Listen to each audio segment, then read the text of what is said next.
Hey everybody, it's Steve Lookner with Agenda Free TV. Hey, real quick, President Biden is speaking right now at an event, campaign event. So let's go over to let's just check out what President Biden is saying right now. This is live.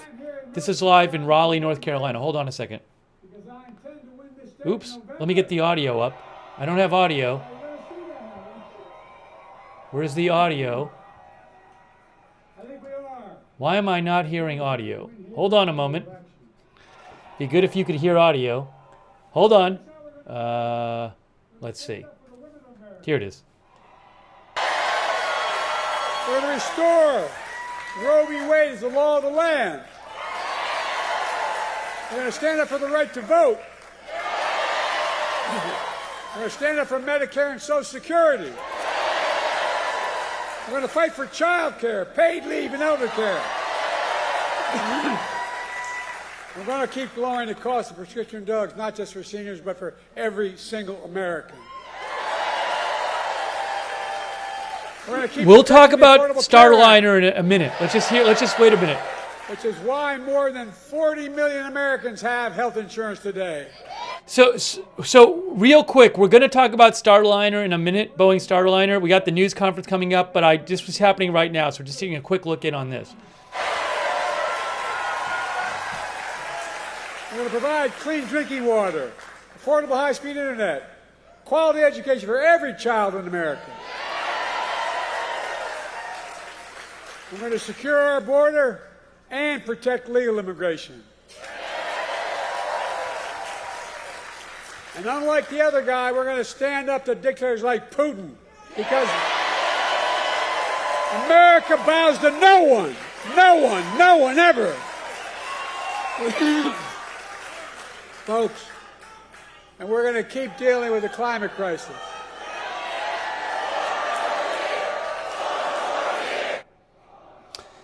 Yeah, so I wanted to check in on this because obviously last night's debate was a huge news event, and so he is making an appearance. Anyways,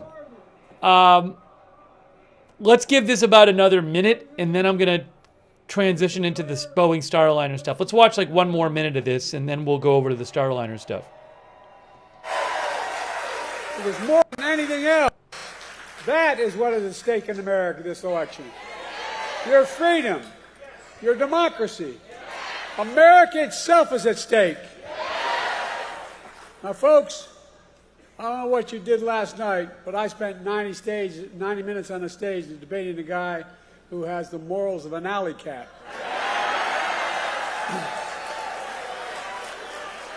Did you see Trump last night? My guess he set, I mean it sincerely, a new record for the most lies told in a single debate. He lied about the great economy he created. He lied about the pandemic he botched, killing millions of people.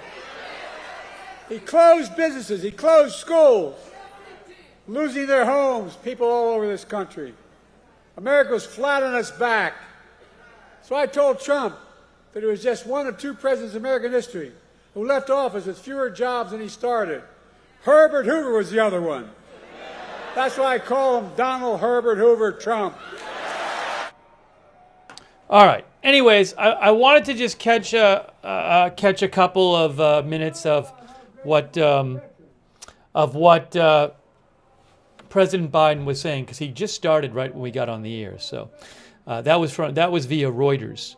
So, anyways, let's move on to the topic of today's stream, which is Boeing Starliner. That's what we're going to cover. Let's see. Yeah, certainly his voice seems better. For whatever it's worth, his voice seems better today than it was last night. One of our viewers said, where was this? Kevin Grove said, where was this Joe last night? Glad he's back and feeling better. That's what our viewer Kevin said. Anyways, in 36 minutes, we are going to be getting an update from NASA and Boeing on the Boeing, hold on a second here, on the Boeing Starliner spacecraft.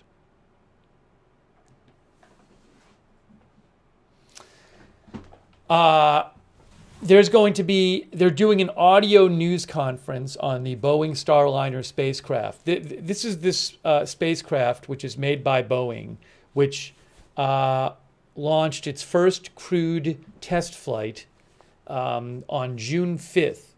And that test flight was supposed to last around a week, and they should have been back after about, a week, 8 days or so. That was on June 5th, so they should have been back around, the 13th or something like that? That was the original schedule. Well, it's now June 28th, and that Boeing Starliner spacecraft is still attached to the International Space Station. And they have had several delays. They've set several times for it to come back, and they keep delaying it. So they're giving an update today, a live update that we're going to listen to about the Boeing Starliner spacecraft. So we're going to hear what the latest updates are directly from NASA and Boeing coming up in 34 minutes. Okay? So before that, we're going to talk about what's going on with the Starliner, take your comments and questions on the air. But that is what is coming up in 34 minutes. I think there's also a little web page I can show you. Hang on a second here. Where is it here? Here, right here, right here. NASA-Boeing to provide commercial crew space station update. Leadership from NASA's International Space Station and commercial crew programs, as well as Boeing, will participate in a media teleconference at 2 p.m. Eastern Time, 33 minutes, 58 seconds from now. NASA and Boeing continue to evaluate Starliner's propulsion system performance before returning from the International Space Station as part of the agency's crew flight test. The agency will also discuss recent International Space Station operations.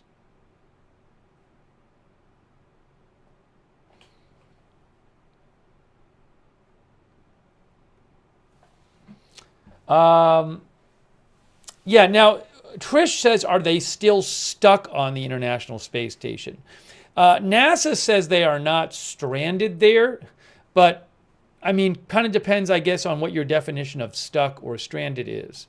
Because this was supposed to last around 8 days, this mission, and they're still up there.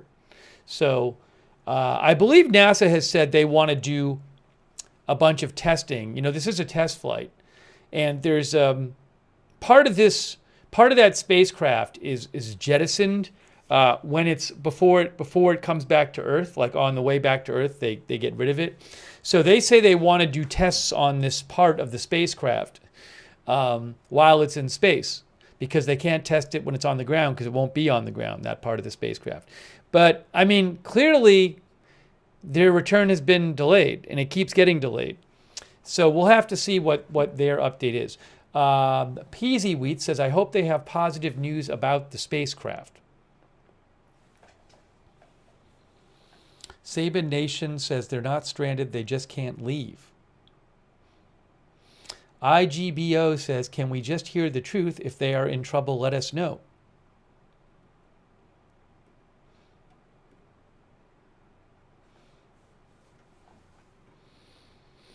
Melody J says, are they coming home or what? Well, we're going to get an update, a live update in 31 minutes.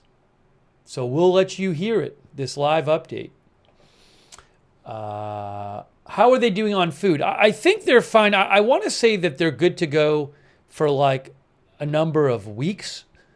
But I was reading an article about this.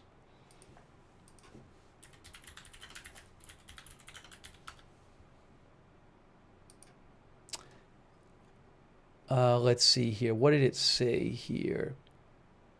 Yeah, I was reading this AP article that said the Boeing and NASA said the capsule can remain at the space station for 45 days or longer if needed.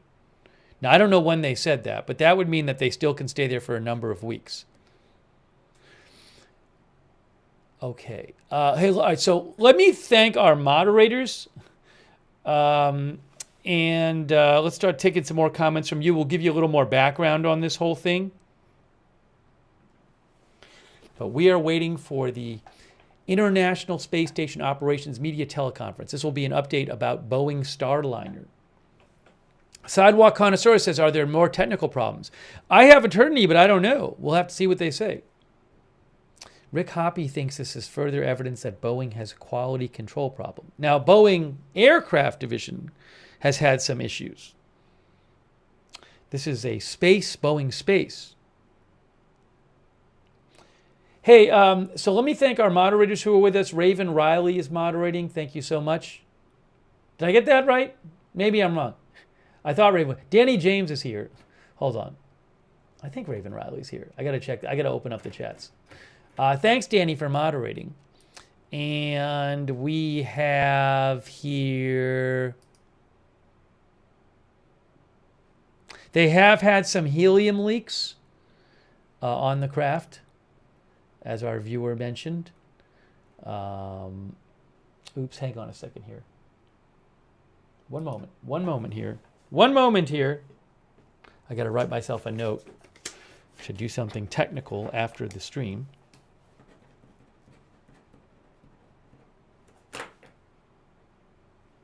Thanks to our Twitch moderators, Big Ball of Yarn, David Green, Idaho Star, Mick Bridges, Sarah, and Papa Bear. I appreciate that.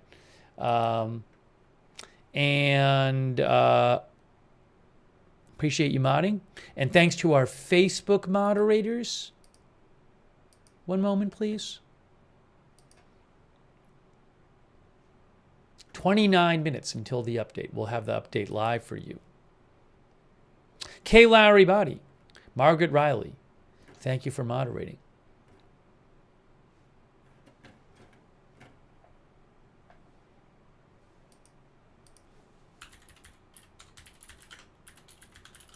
So this is going to be a audio news conference. It'll be done by audio, and we will have the audio for you. Just to show you a little bit about the Boeing Starliner. Hold on.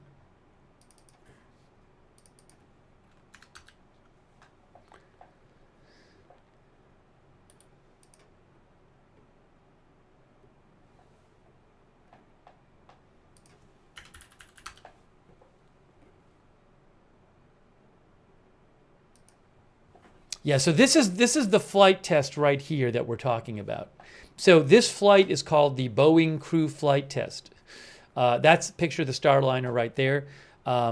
This is the first crewed test of this spacecraft. The first time they've done a manned test.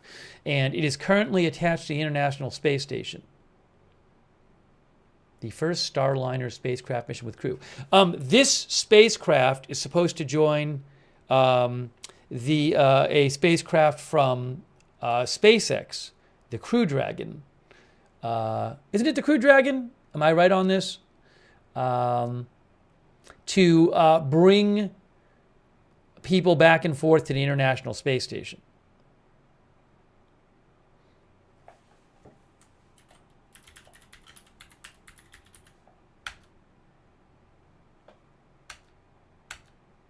Do I have that right? Is the Crew Dragon being used to take people back and forth? I hope I'm not getting that wrong. High Flush says correct. Is that the SpaceX craft that's bringing people back and forth? Anyways, I'll look that up. 80 says yeah. Let's see here. Boeing Starliner spacecraft, blah, blah, blah, blah, blah. You can see here, Wikipedia says, the Boeing Starliner is a partially reusable spacecraft designed to transport crew to the International Space Station and other low Earth orbit destinations. The spacecraft consists of a crew capsule that can be reused on up to 10 missions and an expendable service module. The capsule is around 15 feet in diameter.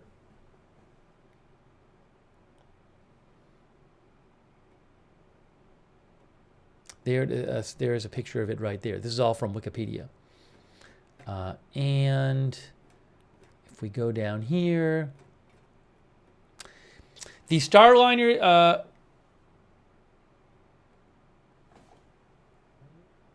Sorry. So it has had the first crewed test launched on June 6th, June 5th, I'm sorry. And it was supposed to be up there about 8 days. It has 2 astronauts on it, Butch Wilmore and Sonny Williams. And this spacecraft is docked to the International Space Station. And its return keeps getting delayed.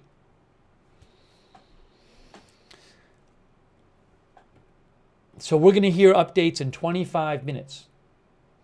Let me take some comments and questions from you guys. Is this the first time they've had a news conference? No. I know they've done at least one update before. I think they've done multiple updates before. So it's not the first update that they've done. Ted Morris says the expendable service module is where the leaks are. Yeah, so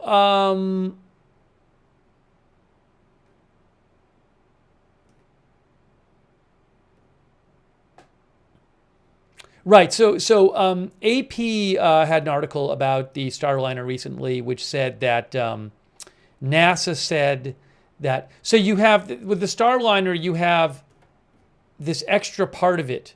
You have the crew. You have the as you can see here, it has the reusable capsule and an expendable service module, and the service module gets ditched when they approach Earth, when on the landing flight. So what AP reported that NASA said is AP said NASA wants more time to analyze problems in the spacecraft's propulsion system, which is used to maneuver in flight. The propulsion system is attached attached to the capsule. I believe it's in the service module, but the propulsion system in the service module does not come back to Earth. It's ditched during reentry and burns up. So a NASA official said last week, we're just taking a little more extra time to review all the data and also learn as much as we can while we have this service module in orbit.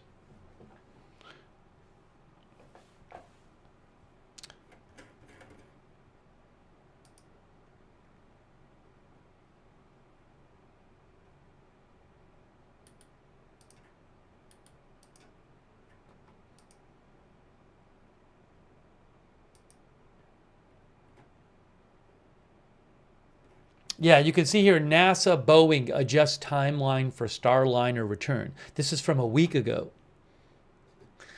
NASA and Boeing leadership are adjusting the return to Earth of the Starliner crew from the International Space Station. They had pushed it, again, they were supposed to be back, like around 8 days after they took off. And that was June 5th was the launch.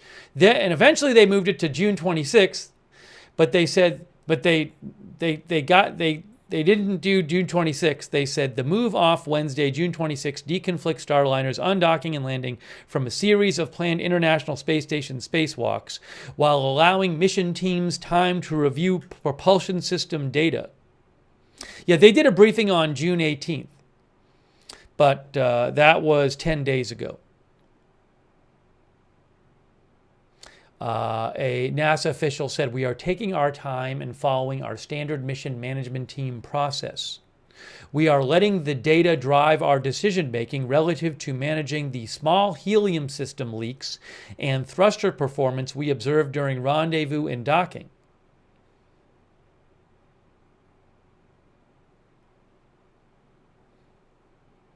Mission managers are evaluating future return opportunities following the station's 2 planned spacewalks on June 24th and July 2nd.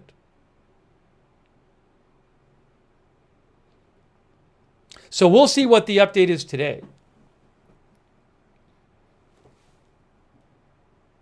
Let me take some comments from you guys. So are they going to give a new date for return today? What can I say? I don't know what they're going to say today in this update, so we'll have to see.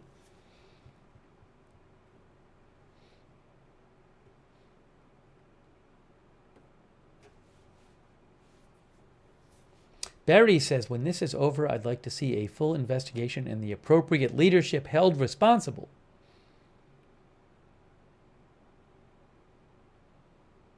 IGBO says, 60 years ago, this would be a national news story.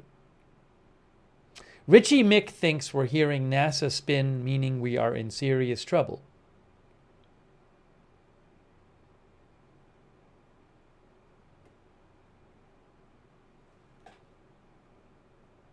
Chaz Smith says, I think they will announce a return date.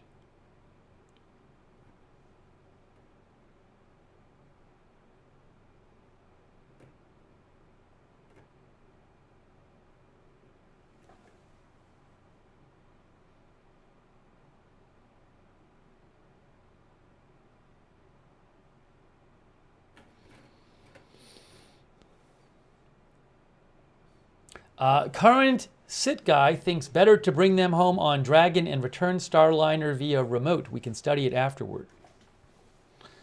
Can they return Starliner via remote? That's a good question. So we'll see. They say that things are on schedule. They say there's not a problem here, but in terms of getting them back, that they're going to come back on the Starliner, that's what they've said so far. We'll see. Matthew Becker says, I wonder if there are more problems. Betsy thinks they have major trouble and don't want us to know it.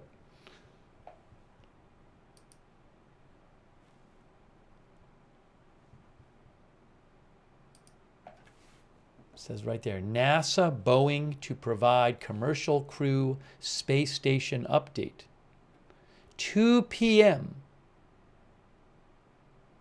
NASA and Boeing continue to evaluate Starliner's propulsion system performance before returning from the International Space Station as part of the agency's crew flight test.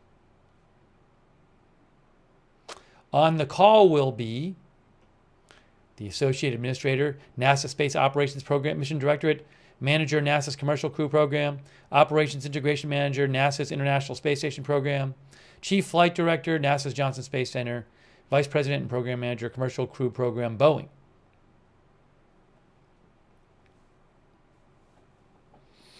Our viewer, Einvaru, says, sounds more like they are just maximizing how much info they can get with this issue. Once it's done, it's done.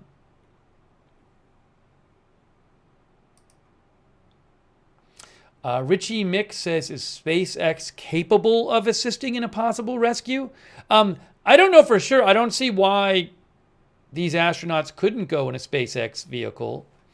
But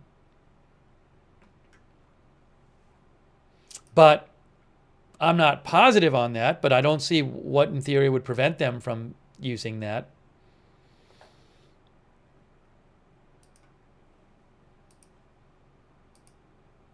Hang on a moment here.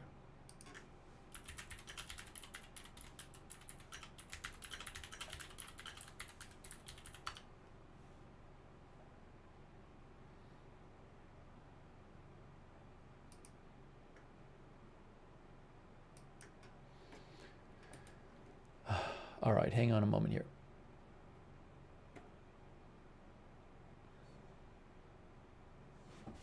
Yeah, it's the Crew Dragon. The SpaceX Crew Dragon is the spacecraft that NASA has been using to take crew to and from the space station. So it's an interesting history. Let me show you something about this.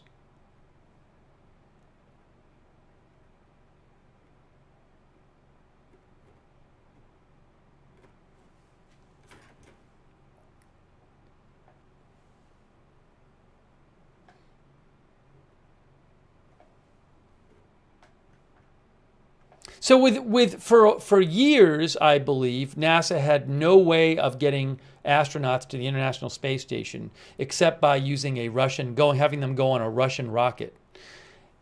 And they've wanted to develop their own ability to do this. So they have been working in partnership, I believe, with private space companies. And so they started using SpaceX Crew Dragon to take astronauts to and from the International Space Station, but they also want to have another provider. And so this is supposed to be the second additional provider, Boeing Starliner. You can see here in 2014, NASA chose Boeing, says Wikipedia, Boeing and SpaceX as the two companies to be funded to develop systems to transport U.S. government crews to and from the International Space Station.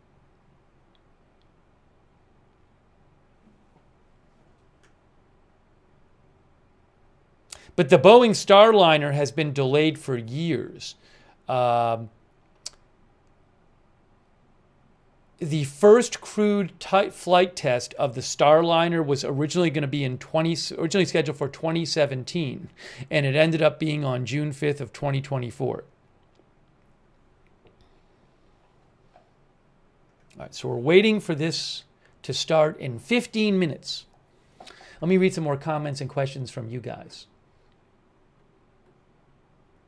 Scooter McGee says billions over budget.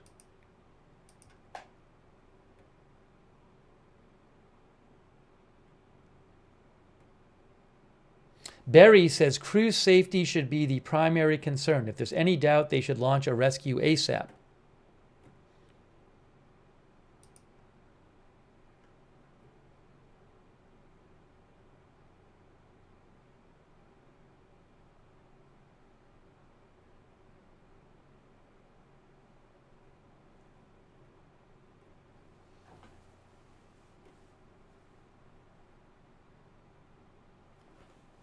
Orvis Nabier says, why would Elon need to rescue them if the capsule is perfectly fine and they're just investigating an issue with a part that doesn't return to Earth?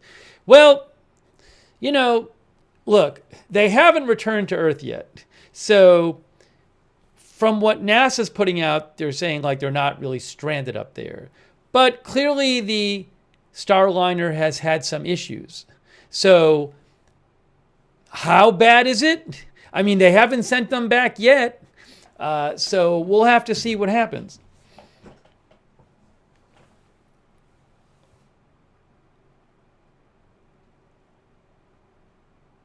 It's gotten delayed a number of times, sending them back. There are 2 astronauts who are who were on this mission and are now at the International Space Station.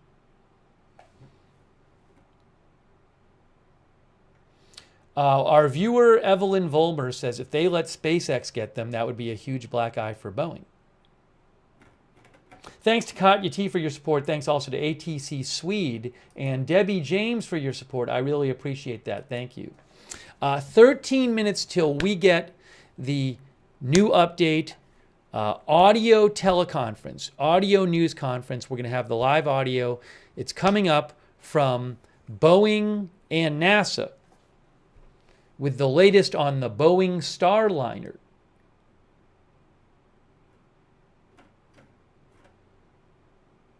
As our viewer Brooke says, the service module, which is attached to the capsule, burns up on return, so they have to test it in space.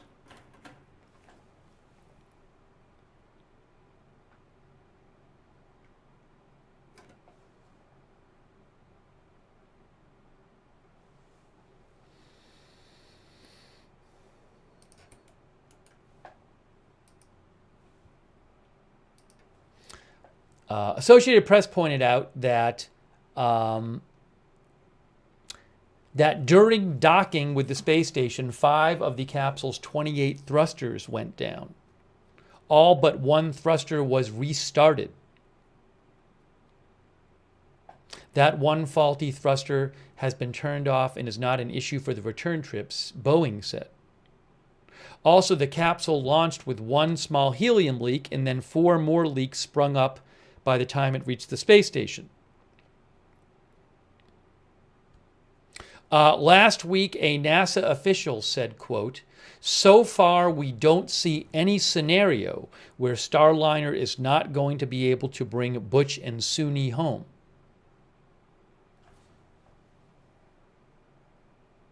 Stoner thinks helium leaks are expected and normal. Oh, I'm sorry. I still had the live from Raleigh, North Carolina up there.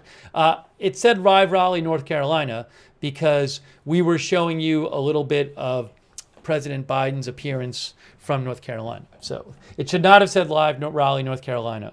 That was for something we were showing earlier in the broadcast.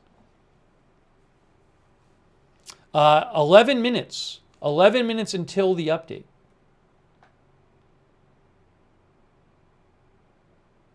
Brian NC81 says they are safe staying on the ISS.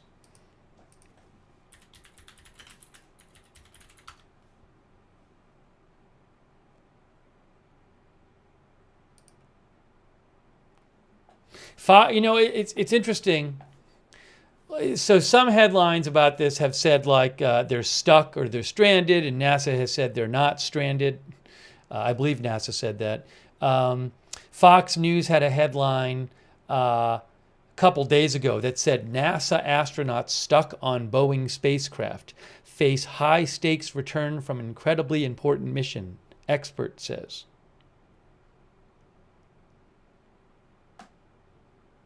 Okay, and according to the Fox News article, the crew can stay around 45 days on the space station. And since their launch was June 5th, that would mean they would need to come back by July 20th.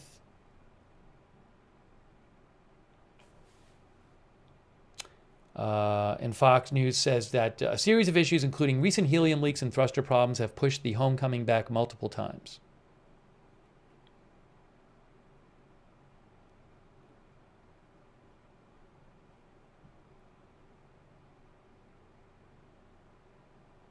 Also, Fox says a return date hasn't been officially scheduled, but Reuters cited a NASA source who said the new target date was July 6th. We'll see if maybe they'll announce a new target date, a new scheduled return date in this news conference coming up.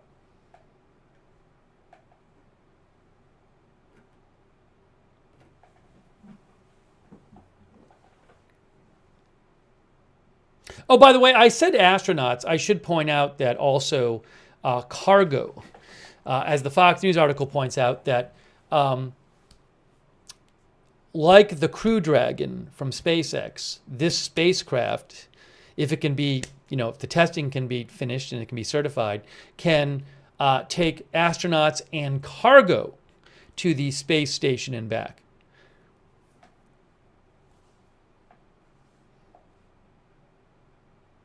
For a number of years, NASA had to rely on Russian rockets to do that.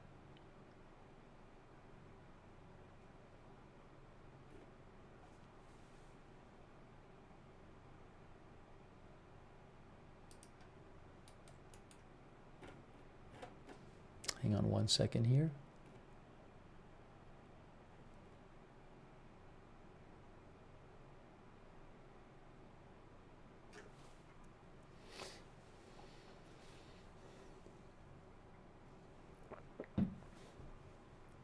All right, give me a shout. Let me know your thoughts on this. I'm checking some comments.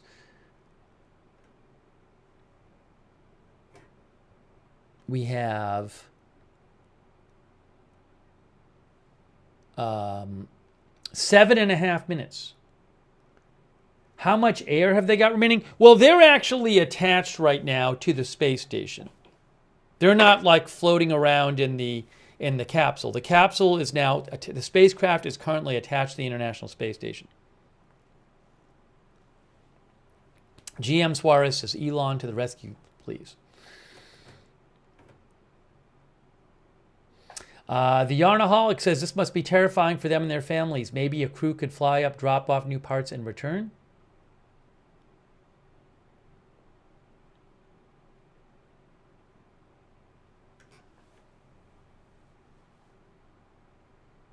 Are they in the space station or sitting in the capsule? Sitting in the capsule. They're in the space station. They actually had to go to the capsule. I think it was yesterday. There was some space junk floating around. Here, I'll show you that. So this was a couple days ago. So this was posted yesterday by Boeing Space. They said yesterday NASA astronauts Butch Wilmore and Sonny Williams activated safe haven procedures and sheltered inside Starliner when crews learned of space debris near the space station. Starliner stood ready to undock and return Wilmore and Williams to Earth if needed, but the debris passed without issue.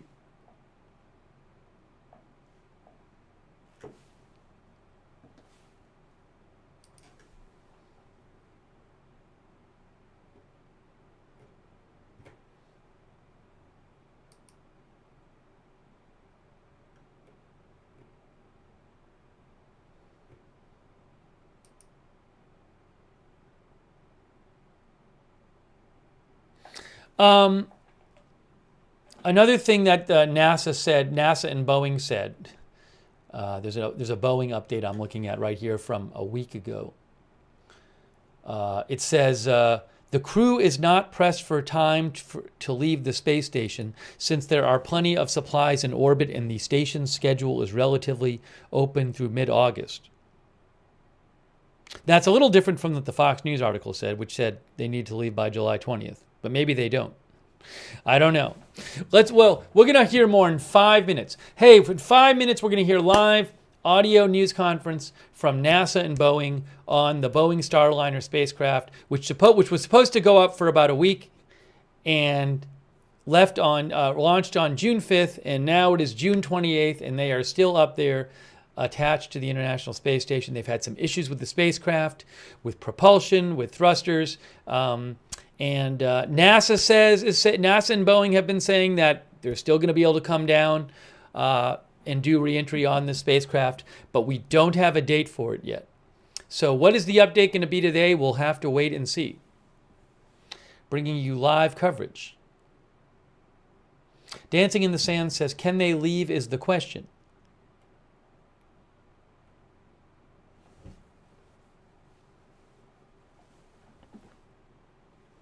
I have the audio on here.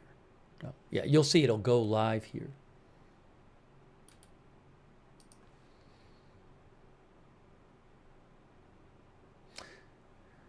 Sergio B says, what year is the International Space Station coming down? That I don't know. I have no idea.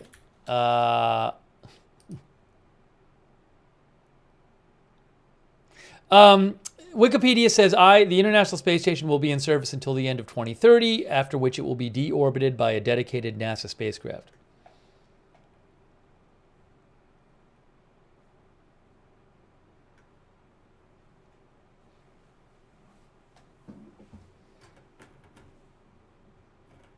Yeah, a bunch of our viewers said 2030 as well, like 40 Love Style and CRT. Bringing you live coverage here, about 3 minutes until the start of if it starts on time, of the live, it's a teleconference news conference, a teleconference. Basically a news conference, but audio.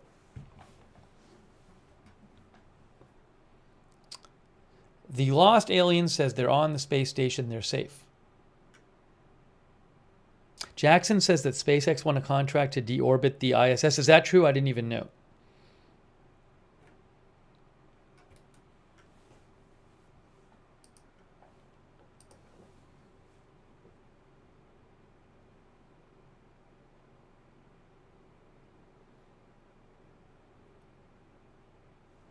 Hey, thanks, Janet Burnett, for the gift memberships. I appreciate it. Thanks, Janet Burnett.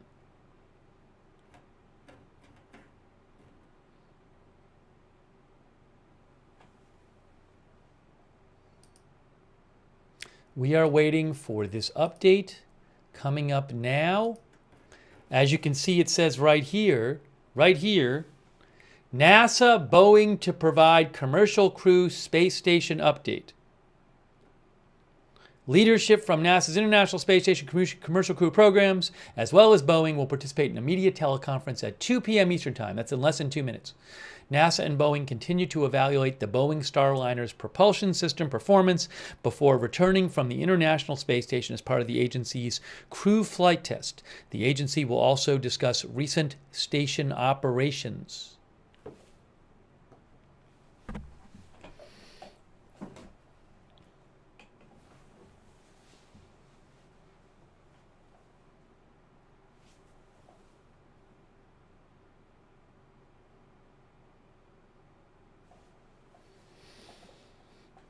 We'll see if they start on time. Ooh, hold on. They went live. Okay, well, this is good. The broadcast is now live. Hold on. It is live now. It is live. Oh, hold on. I got to turn off. I got to turn it. Hold on. I got to put it on my phone or something because I can't have the music playing. Hang on a moment. One moment here. Let's do this. If I can pull this up here. NASA video.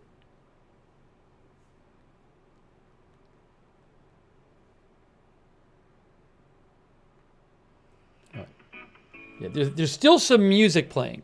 So I can't have the music constantly playing. But I can tell you it has not started yet. So I'm keeping my ears on it. It's kind of a weird situation.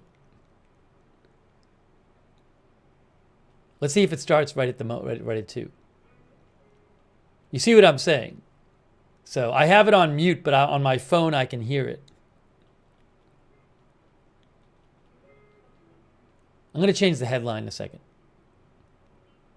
Let's change the headline. We're changing the headline right now because it's about to start at any moment. So let's get rid of the countdown clock, and we'll say,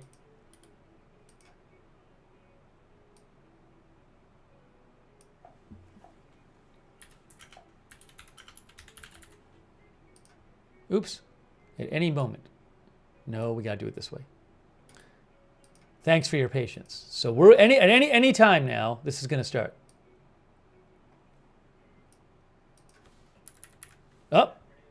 Oh, hold on, they're live. Here we go. Media teleconference to provide an update on the agency's Boeing crew flight test and International Space Station operations. I'm Josh Finch with NASA's Office of Communications. Our briefing participants with opening remarks are Ken Bowersox, Associate Administrator, NASA's Space Operations Mission Directorate, Steve Stitch, Manager, NASA's Commercial Crew Program, Bill Spetch, Operations Integration Manager, NASA's International Space Station Program, Emily Nelson, Chief Flight Director at NASA's Johnson Space Center, and Mark Nappy, Vice President and Program Manager, Commercial Crew Program at Boeing. Although not providing opening remarks today, we are also joined by Joe Montalbano, the Deputy Associate Administrator for NASA's Space Operations Mission Directorate. We'll go around from opening comments from each of our speakers, and then we'll turn it over to the question and answer portion. We are asking today that we get to one question per outlet, and then we'll come back around as time permits within the hour that we have for today's media briefing. With that, we'll go for opening remarks to Ken Bowersox. Hey, thanks everyone for joining us today. I know you're all busy, and we appreciate the time that you're spending with us. There's a lot going on in low Earth orbit at the International Space Station and around our planet. We've got the Starliner up there. We've been trying to do some EVAs at ISS, and we also announced a provider for our US deorbit vehicle.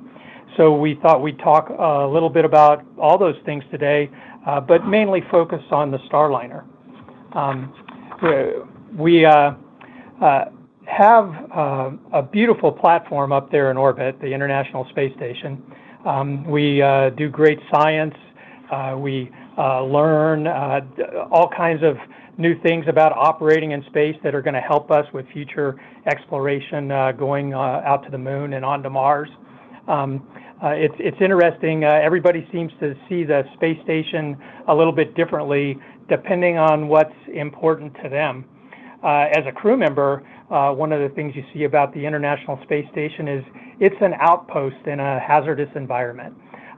Once you're there, things change, and you have time to relax a little bit. If you're on your transport vehicle, you're generally pretty time limited. But once you arrive at the space station, the resources are they're still limited some, but you can stay up there a lot longer. We have the luxury of time. So with the Starliner mission, you may remember back in the post-launch press briefing, I said nobody should get too excited about any particular landing date. Because once we got up there, we might want to look at some data a little more closely. We might want to wait for weather, but we were going to make sure that the conditions were right to bring Starliner home. And one of the things I really like about what our team is doing is they are taking that time to go through the data we gathered on the way uphill, to see if there's any additional testing or analysis we want to do to understand our risk posture, but also to see if there's any extra data that we want to collect on the return home. But everybody should understand we're still in the middle of a test mission. We're still pressing forward. We're still doing all the work that you need to do to have a successful test mission. It's been so impressive to watch our Boeing and NASA teams as they work through everything with this mission. I've been really proud of them. I've been proud of their expertise and proud of the patience they're displaying as they work through the data that they're gathering and think about what they want to do as next steps. There's a lot of details that we can share about the work that's been done, and I'm going to pass you over now to Steve Stitch so he can share some of those details. Yeah, thank you, Ken, for that introduction, and thanks to all of you today for tuning in and supporting our commercial crew program, and appreciate your interest in Boeing's crewed flight test. What we hope to do today is maybe clear up some information that's been out there and any misunderstandings about the flight and our status of Starliner and our path forward. First of all, there's no new issues to report today. We don't have any new problems we're working with Starliner or the International Space Station, so the vehicle at station is in good shape. I want to make it very clear that Butch and Sunny are not stranded in space. Our plan is to continue to return them on Starliner and return them home at the right time. We'll have a little bit more work to do to get there for the final return, but they're safe on space station. Their spacecraft is working well, and they're enjoying their time on the space station. I want to reiterate also that Starliner remains available in cases of an emergency or a contingency on the space station where the crew would have to return very quickly back to Earth. And as an example of that, on Wednesday night, unfortunately, there was a satellite breakup in an orbit that was lower than the space station. And so the standard procedures at space station, if there's any risk to the space station as a result of that breakup, we have the respective crews go to their lifeboat vehicles, the Soyuz, Dragon, and Starliner. And in fact, we used Starliner for that safe haven capability. Butch and Sunny got in the spacecraft, powered the vehicle up, closed the hatch, and we're ready to execute, should they need to, an emergency undock and landing. So the vehicle remains safe, and Butch and Sunny used it, and it was great learning for us while we're docked at the space station to have this contingency come up. Obviously, we don't like these orbital debris situations, but it was great to exercise that. We've done that before with Dragon and our other vehicles. I also want to make it very clear it's a test flight, and we expected to learn about the vehicle, and that's really what we're about right now while the vehicle is docked at the International Space Station. We're about learning, and now we're embarking upon almost increment operations at the space station, and so we're not discouraged or deterring from learning while the vehicle is docked at the space station. We continue to work together with Boeing to improve our understanding of the two issues that we've been talking about, and I'll go into a little more detail on that before we step into the final return at the end of the mission. Remember, we don't get the service module back, so anything that we can learn on orbit is very important, not only to this mission, but future missions as well. I want to make it real clear that we're not in any rush to come home. As Ken said, the station is a nice, safe place to stop and take our time to work through the vehicle and make sure we're ready to come home. We talked about a 45-day limit pre-flight, limited by the crew module batteries on Starliner, and we're in the process of updating that limit. Essentially, the risk for the batteries is the same any given day on station, and so we've been looking at those batteries and their performance on orbit. They're getting recharged by the space station, and that risk hasn't really changed. So the risk for the next 45 days is essentially the same as the first 45 days, and so we'll go update that limit. I want to reiterate and remind folks that Starliner is really designed for a 210-day mission, and the systems are performing well. So with the extra time on orbit, we'll be watching the vehicle. We'll be watching the way the heaters work on the prop system. We'll be watching the way that the space station continues to power the vehicle, characterizing the thermal performance of the vehicle, and then obviously Bill Spetch will talk about all the activities that Butch and Sunny are supporting on the ISS. Now let's talk about the two areas that we've been focusing on. One is the helium leak.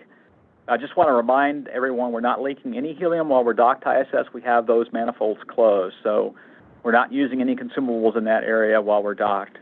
We did a leak check back on Saturday, June 15th, and the leak rates actually went down in all the manifolds, all the 5 that were leaking. So now what we're doing is we're taking our time to govern by the fall tree that we put together, to look through the system, to look at analyzed data, and to close out blocks on the fault tree. I know Mark will talk more about that. We're going to continue to verify the helium margins and double-check those before we undock. We'll review the management of the system. In fact, a few days ago at the Starliner mission management team, we talked about the crew's capability to respond to a leak. We wanted to double-check the software, double-check the items in the software to make sure that was correct for return. And then we're going to do more testing on the ground. We've done some testing already with this flange that we talked about pre-launch and the seal on those flange. We've applied heat to those seals to simulate thruster firings. We've damaged some seals and done testing. And we're trying to make sure we understand exactly the root cause as best we can on the ground. We'll also do some testing at White Sands to understand exposure to hypergol vapors. We don't think that's happening, but we want to just double-check that item on the fault tree. And then finally on the ground, we're also disassembling several thruster flanges to see if there's any causes there related to improving our understanding of the leaks that we're seeing on orbit. So again, nothing has changed with the leak rates. We're in exactly the same posture we were. We have the margin we talked about before. We need about 7 hours of helium to get undock and get to the deorbit burn and the SM disposal, and we have 10 times that margin. On the thrusters, we're taking our time while docked to look at all the data from all the previous flights. On the Orbit Flight Test 1, we had some very aggressive thruster firings on that flight in the early phase of the flight where we had a lot of heat put into the thrusters, and we're working through that data. We want to have extra time as well. We did the dock hot fire a number of days ago, Saturday, June 15th, and we're analyzing all the data from that. It's difficult to get the precise measurement of thrust that we would like, that our thruster engineers would like because of the massive size of ISS. But the team's done a great job, and we know that the thrusters are performing somewhere between 80 and 100% of the thrust on each thruster. And they performed well during the rendezvous and docking. In fact, one thruster actually fired after we had hot fired it on the docking day another 575 times. We worked to look at the imagery that we took at ISS with the robotic arm, and we didn't see anything off nominal there. Any of that imagery looking into the throat of the thruster, looking for erosion or anything that would be an area of concern. Given all the data we've looked at so far, we want to embark upon a test campaign at the White Sands test facility to replicate a thruster firing that we've seen during flight. So we've picked a thruster. We'll go put that thruster, a new thruster, through the same profile that we saw on the uphill phase from on-orbit insertion all the way to docking. We'll recreate that profile. Then we'll put a pretty aggressive profile in the thruster for the downhill phase, and then we'll give engineers a chance to go look at that thruster and take a look at it and make sure that there's nothing that's unusual about the thruster. And so that's the one new thing that we're talking about today that we haven't talked about before is a set of thruster testing at White Sands that starts. The thruster is already being put into the chamber. We should get into the first, what we would call acceptance testing, which is a normal kind of test, as early as Tuesday the 2nd, and then probably a couple weeks of testing with that thruster to understand its performance. And this will be the real opportunity to examine a thruster just like we've had in space on the ground, the detailed inspection. Once that testing is done, then we'll look at the plan for landing. We don't have a targeted date today. We're not going to target a specific date until we get that testing completed, and we look at the fall tree, and then we understand the path forward. So essentially it's complete the testing, complete the fall tree, bring that analysis into this SMMT, and then have an agency-level review, and then we'll lay out the rest of the plan from undock to landing. I think we're on a good path. I want to thank the Boeing, the NASA teams all across the country working so hard on CFT. They've been working for many long hours. We're starting to, in the increment phase, give them time off, which is well-deserved. They continue to dive into all the details of the fault trees, close out the blocks, and again, we'll update you when we get the results of some of the testing, and then we'll lay out a path forward for landing. And I think with that, I'll turn it over to Bill. All right, thanks, Steve. And I'll give you my thanks for everyone joining us today. It's been a really busy week here in the space station world. As you guys remember, we attempted on Monday to go out on a spacewalk with Tracy and Mike, and that one ended early due to a water leak at the service and cooling umbilical unit that was attached to Tracy's suit. After she detached it, it started leaking, and so that led to a lot of water in the airlock. The team continues to investigate what was going on with that, what caused it. When we came back inside, we weren't able to recreate that failure, so we're continuing to look at that. Given that, we're currently targeting the end of July for our next EVA, so we want to give the team enough time to go understand what happened on this one and make sure we don't have to make any changes. That spacewalk will actually be a different one than what we're trying to do on this last one. We're going to go out and relocate a communications antenna. We'll conduct some preparatory work for the alpha magnetic spectrometer, looking at some changes that they're going to make to that one down the road. We're going to replace a rate gyro assembly, and then we will actually try to conduct some swabs of the outside of the space station looking for microorganisms. As Ken mentioned earlier on Wednesday, we did announce that SpaceX had been selected to develop and deliver the U.S. deorbit vehicle, which will provide the capability to deorbit the space station and ensure we avoid the risk to populated areas. This was really important as the agency continues to work to transition to commercially owned space destinations closer to home. We have to be responsible and prep for safely deorbiting the space station after its end of operational life. Then, of course, on Wednesday, as Steve mentioned, we did have the satellite breakup event nearby us at around 8:45 Eastern Time.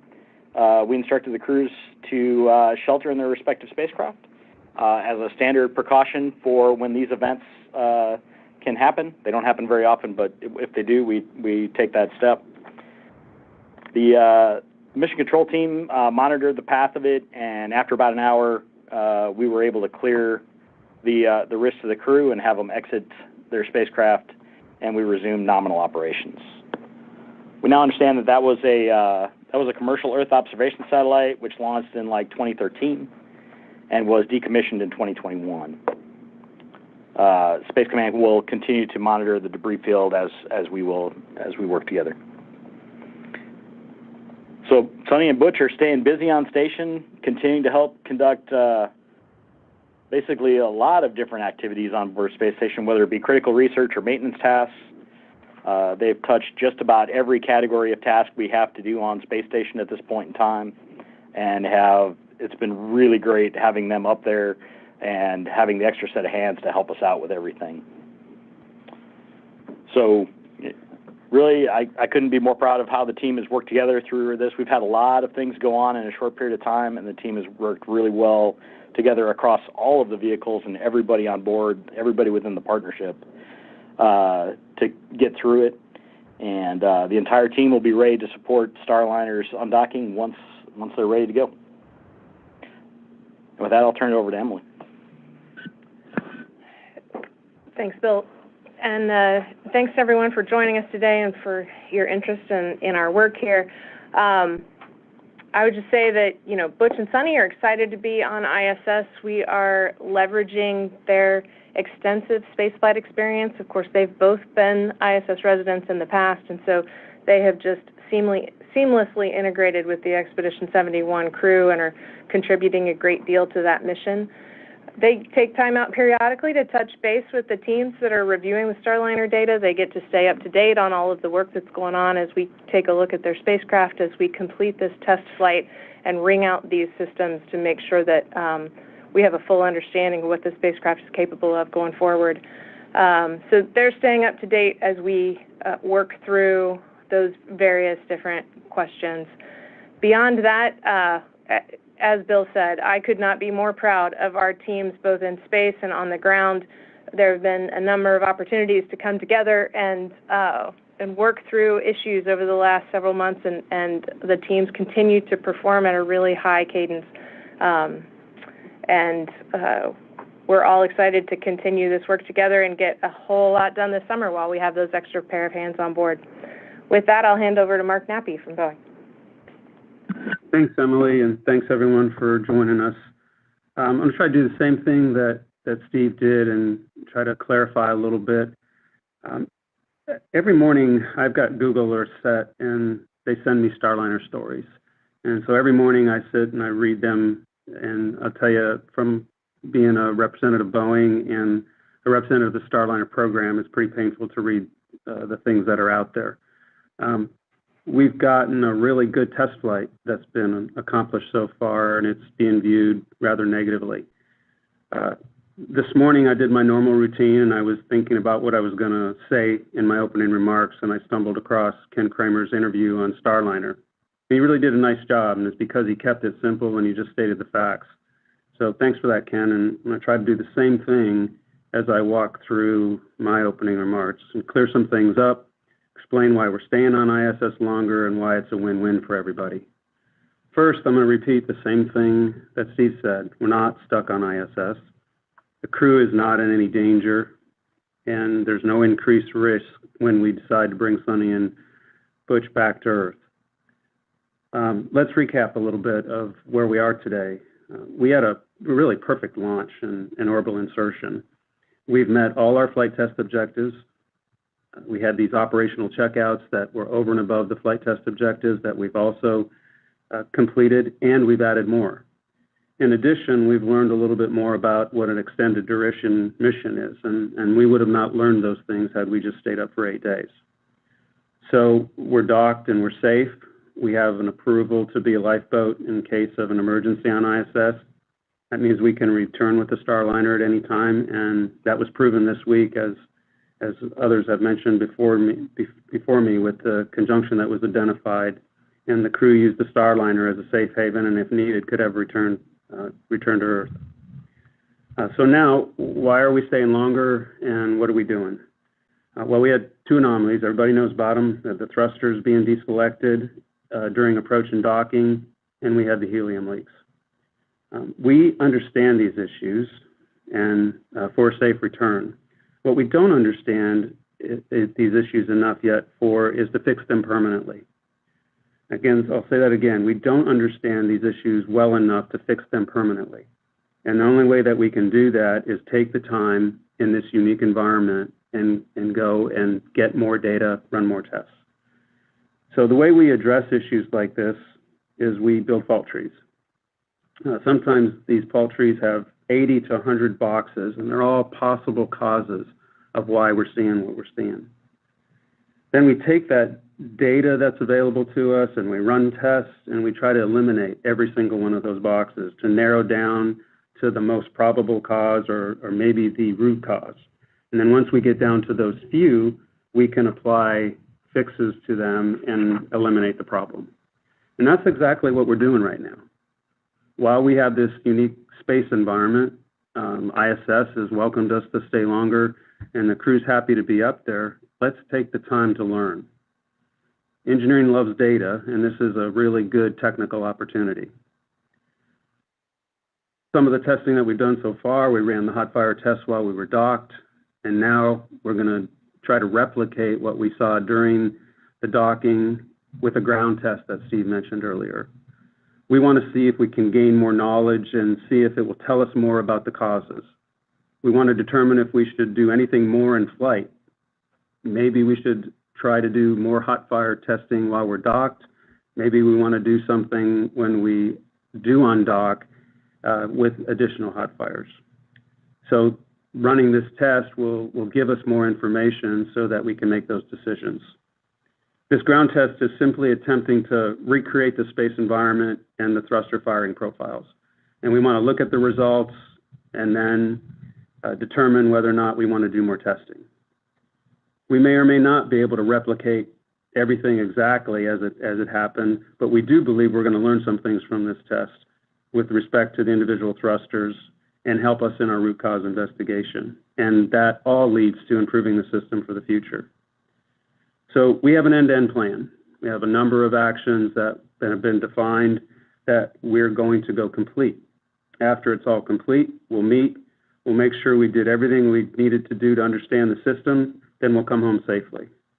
We're not sure when that's going to be yet because these tests are unpredictable and how long they take and how successful they'll be. So we'll run more tests while we're docked, or we may run more tests while we're docked. We may figure this out and need to do some things after we undock. But when we do figure this out, we're going to return safely, and we'll set a date for that when we figured all this out. Again, we're not stuck on ISS, crew's safe, and we're going to return home when it's time safely. If this isn't clear, please ask us more questions. We want to really leave here today with a good understanding. One last thing, we've had 4 opportunities to talk to the crew. I had one personal phone call with Butch. Once with an all-team downlink session where Sonny and Butch talked to our Boeing, ULA, and NASA team. We had one FaceTime with Sonny where she gave us a tour of the ISS. And lastly, last weekend, Butch and Sonny sent us a really nice email about what they've been experiencing up there and what they wanted us to know. And the takeaways from that was they know this is a test flight, and they knew that we would learn, and this is all good, and it's all not unexpected. They're in great spirits, and they're enjoying their stay on ISS, and the Starliner spacecraft has been, in their words, pristine and precise. Thanks, and back to you, Josh. Thank you all for your opening remarks, and we'll now turn it over to the question and answer portion. As a reminder, you can press *1 to enter the queue. We are asking if you could ask one question at the start. We'll answer all those, and then if we have time, we'll come back around within the hour that we have.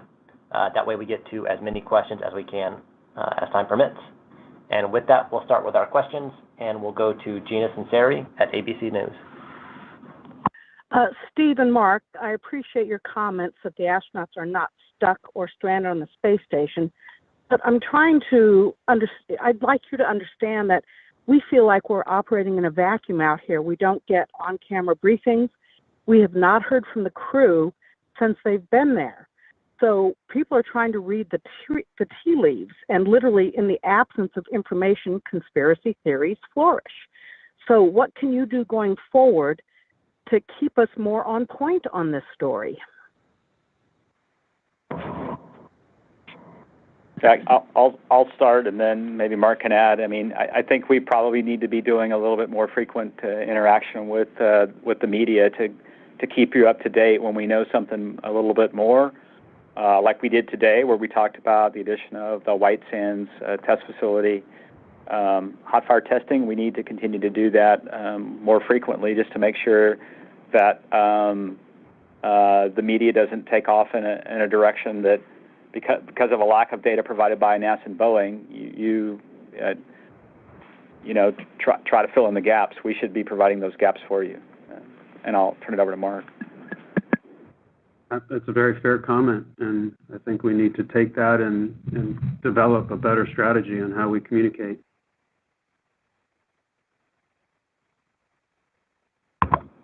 And our next question is from Bill Harwood at CBS News.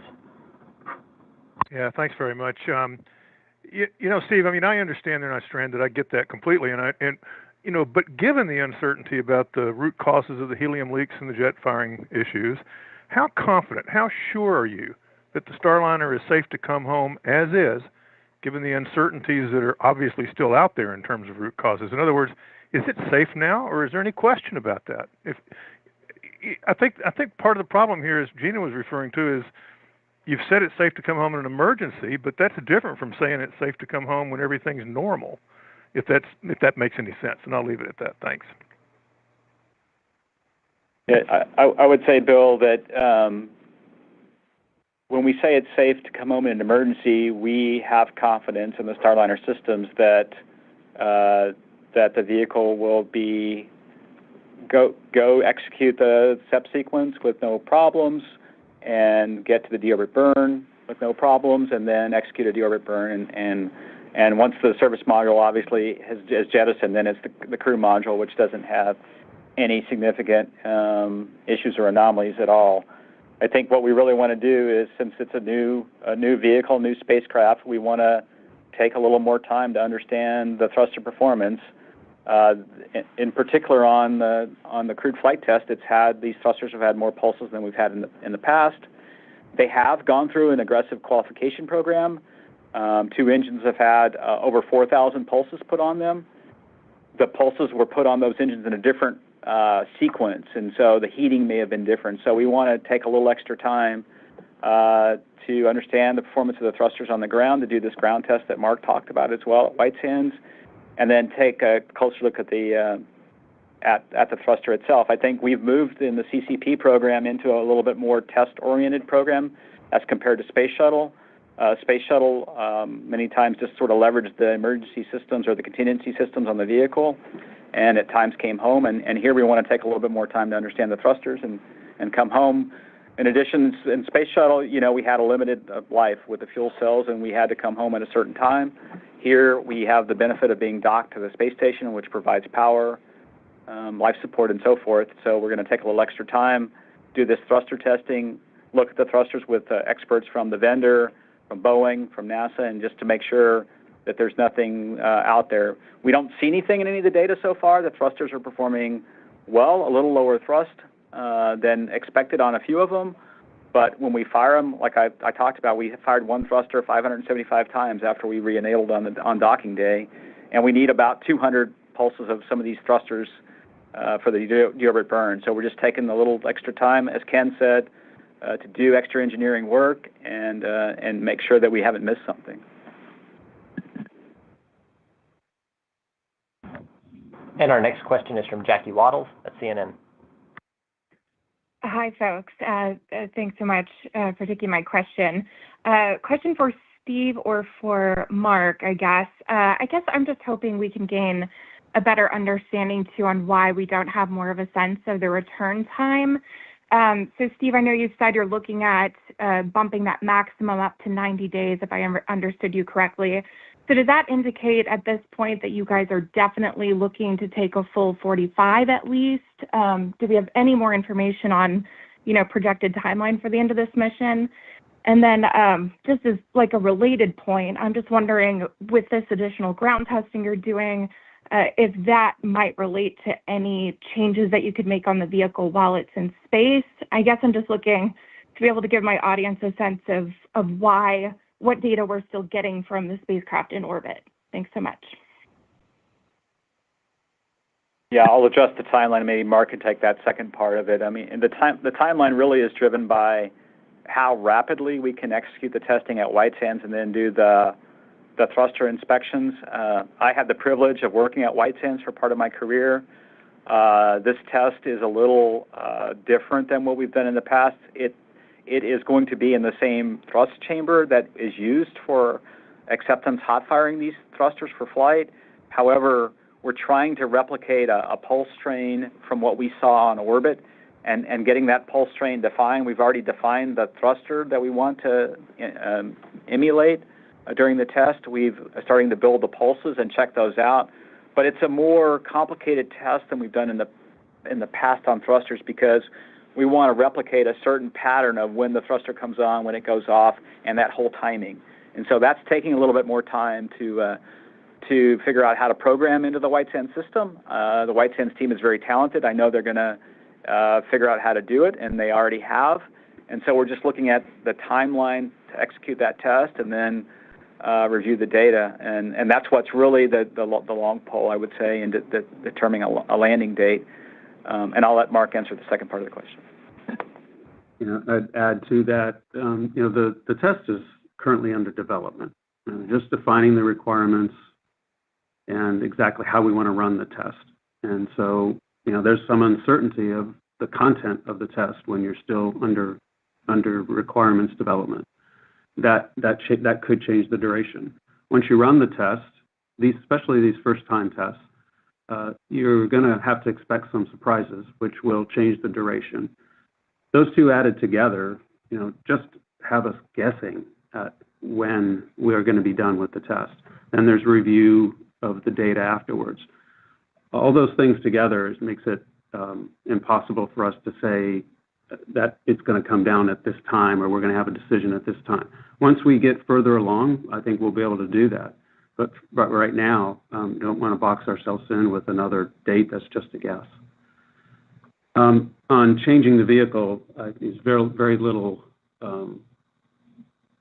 possibility that we're going to change the vehicle or even have the opportunity to change the vehicle, and that this test would have us change the vehicle. So I would think that's just probably a very low probability or low opportunity to change or to fix anything. I should say change anything. And our next question is from Joey Roulette at Reuters.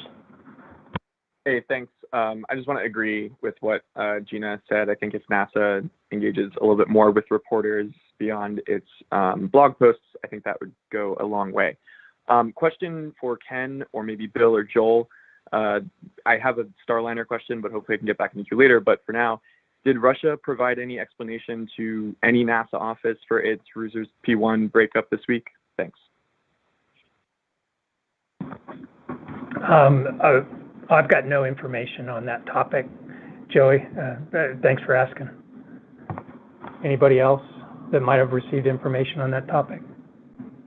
No, we haven't received any information on that. And our next question is from Kenneth Chang at the New York Times. Hi, thank you. This is for Steve and Mark. I just want to give you the opportunity to be, I guess, a little bit more emphatic about what you're saying. That not only this is what you should be doing with the Starliner testing, but it would be effectively irresponsible if you weren't doing this, and that the really bad days at NASA were when the mission managers didn't seek more data or ask the questions where they thought they knew the answer already. Thank you.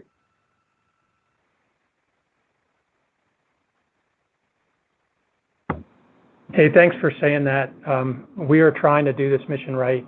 We're trying to explore all the avenues that we have a reasonable amount of time to explore. And I really value your comments and that you see what we're trying to do.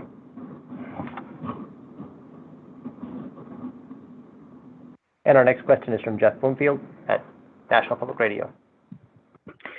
Hi, guys. Thanks for doing this call. First of all, I mean, if you can't commit to a return date, you can't tell us not to use the word stuck. I mean, that's just ridiculous. But anyway, that aside, you know, the big picture here is certification, right? Dragon got certified about 6 months after its second test flight. Boeing's already had to have an additional test flight. I can't imagine you're going to do certification in 6 months. And, you know, Boeing's hemorrhaging money. Is this the end of the Starliner program? Can we call it quits? Yeah, I'll comment first and then let Mark comment. You know, we realize that it's going to take longer than we originally planned for certification.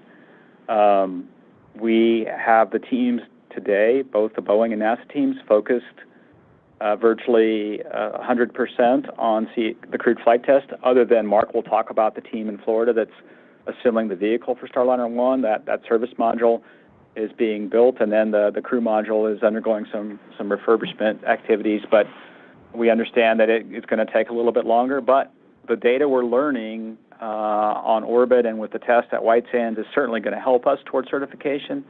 Obviously, we didn't expect to have this thermal issue with the thrusters where we may get some vaporization and have the low thrust, and so it's something that was missed, and we've got to address for certification.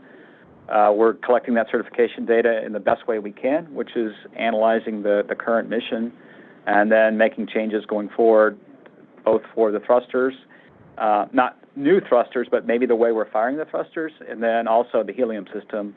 And I'll let Mark comment on the rest. By the way, I see a total commitment from Boeing on this flight with all the resources that they need to ensure that we get the vehicle back with the crew safely. Go ahead, Mark. I agree with everything you just said, Steve, and the plain and simple answer to the question is no. We're not going to back out. This is our job, and this is what we're going to continue to do to meet our commitments.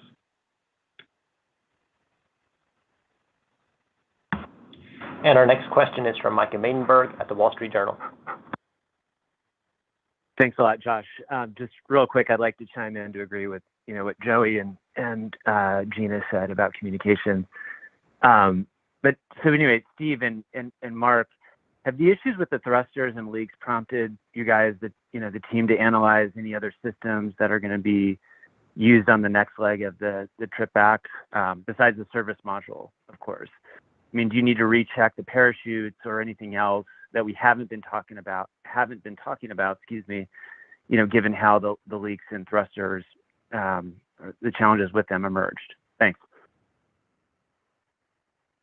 I can start with that, Steve, and then you can jump in after if you'd like. The majority of the systems that we need for return are what we used to get to orbit and to get to docking. So, and they've performed very well. So there's no reason to believe that they're going to operate any differently on the way back home. Obviously, the airbags and the parachute systems have not been used and won't be used until landing. But those systems have gone through pretty extensive testing as recent as last January, and with a lot of confidence that they're going to be working properly. So there's no need to go back and do anything differently. Yeah, I'll just add that agree with everything Mark said relative to the parachute system and the crew module. All the flight computers on the crew module are performing well. The integrated propulsion controllers, all the systems on the crew module. Parachutes, as Mark said, we've done an extensive amount of certification, went through in detail all the documentation provided by the supplier and Boeing. Don't see any issues with the parachute system. And then the thrusters on the service module are not related at all to the ones that will be used on the crew module for entry. It's a different thruster, a different pressurization system, uses nitrogen in a different way. So the systems are so dissimilar that we don't see any crossover. We just really need to make sure that the service module does its functions for the separation and the deorbit burn.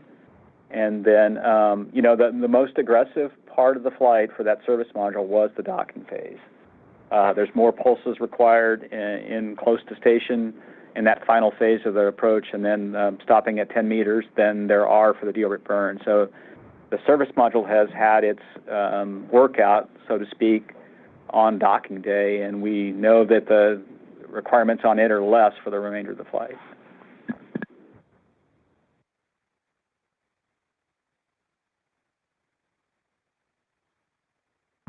And our next question is from Will Robinson-Smith at Spaceflight Now. Hi, thanks so much. Also just wanted to echo Gina, Joey, and Micah's comments, and to say that, as Ken Bowersox mentioned at the top of his comments, a lot of stuff going on with the station, including the deorbit tug contract that I'm sure we'd love to learn more about. So hopefully there will be another separate briefing on that in the near future. But regarding CFT, if the tests at White Sands don't yield as much information as you'd like to know to fully characterize the thrusters, I guess, how far out or how long do you anticipate a test campaign on those could last, and what are the knock-on effects directly for this mission and the future of the program, would you say? Thank you.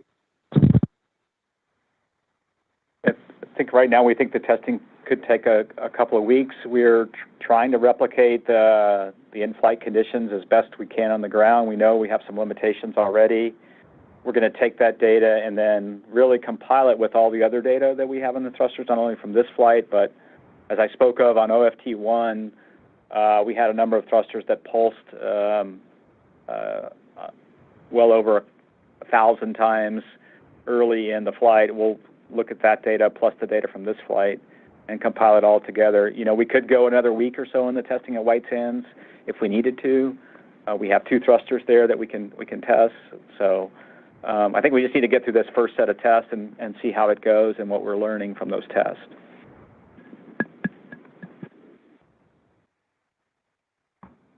And our next question is from Michael Sheets at CNBC. Hi, everybody. For the White Sands testing here, I'm particularly interested why this needs to be completed before the return happens if you're so confident in the safety of the return happening. This seems like something that you guys would perform outside of any other normal testing, either before or after a flight like this. So explain to me, because there's a bit of a disconnect between you guys saying everything's going so well, they're not stuck, they're doing great, vehicle's still totally fine, and then saying, oh, we actually have to spend weeks to complete testing back on the ground before you can bring them back. Secondly, just to reemphasize, please, updates in the morning and are really appreciated. Press conferences really appreciated. Everything my colleagues are saying is really important here, that we get regular and direct updates. And secondly, off of that, I'd really ask that NASA holds another press conference with Bill, because I'd love to hear Bill talk about the U.S. deorbit vehicle as well as SpaceX representatives about their nearly $1 billion contract. But today, the most important thing is Starliner CFT. So I'm just asking off of that we get a second press conference that's separate. Thank you. Yeah, Steve, let me try on the test. So I tried to articulate this up front, is that, doing this, we've built a fault tree. We've got a number of causes on that fault tree, and we've crossed them off. This test is going to cross off more, and it's going to give us information to potentially do some things while we're still docked to station. So if it comes back and gives us all the answers, then we can just undock and come home. If it comes back and says that here's 80% of the answer, and if you just run one more docked hot fire, then you can get 100% of the answers, then we want to be there so that we can get that information. So it really is more of a serial test than a parallel test. Yeah, and I would add that the one thing that we can do at White Sands that we can't do on orbit, we can run more hot fire tests and we can get data on the thrusters on orbit, but the White Sands testing gives us the opportunity to physically look at a thruster. All the engineering data suggests that the thruster is performing well. All the engineering and other qual data where we've run one thruster, the vendor has run it up to 7,000 pulses.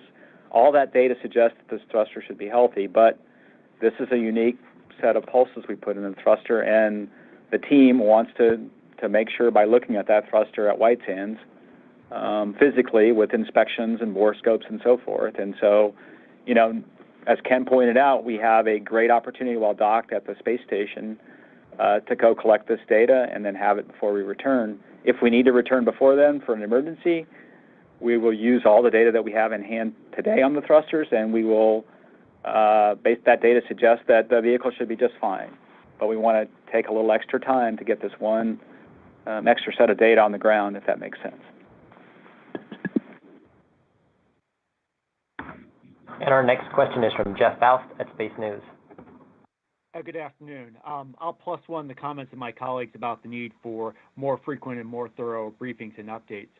But for Steve, you mentioned a little earlier in the call that you acknowledged that certification of Starliner is going to take a little bit longer than you expected.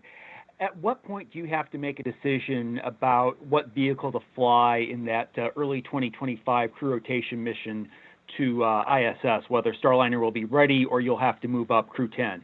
Thanks.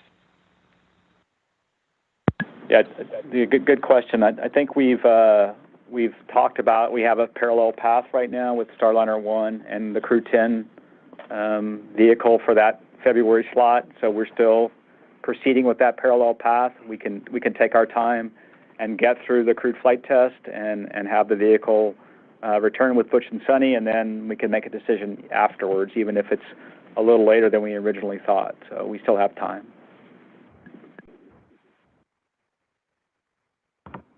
And our next question is from Eric Berger at Ars Technica.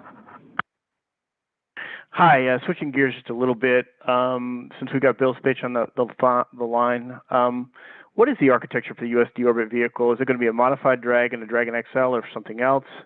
And secondly, can we get a little more information on the 2 EVA cancellations, the suit discomfort and water leak? Was there commonality? Is this due to aging spacesuits? Was there a problem with the preparation of the suits, or was it something else? Thank you. Yeah, so on the USD orbit vehicle, that's based off a Dragon Heritage design. Obviously, they have to do some modifications and some changes to the trunk for that, but that is the plan for the USDV. On the EVA side, you know, the two different EVAs were not related in terms of the various failures. So this latest one, I wouldn't say it was due to aging or of the suits or anything along those lines. It's a moving part within this umbilical, and sometimes those stick, and so we have to go take a look at what happened to cause that one to stick open and let the water kind of flow out.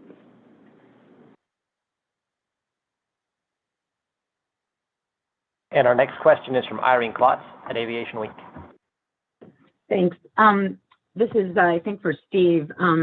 So you've already been asked this a couple of times, but it still seems a little nebulous in that you have said that Starliner is completely safe for deorbiting, even if you needed it because of the debris incident, or presumably any time that there'd be an opportunity in the four-day landing rotations.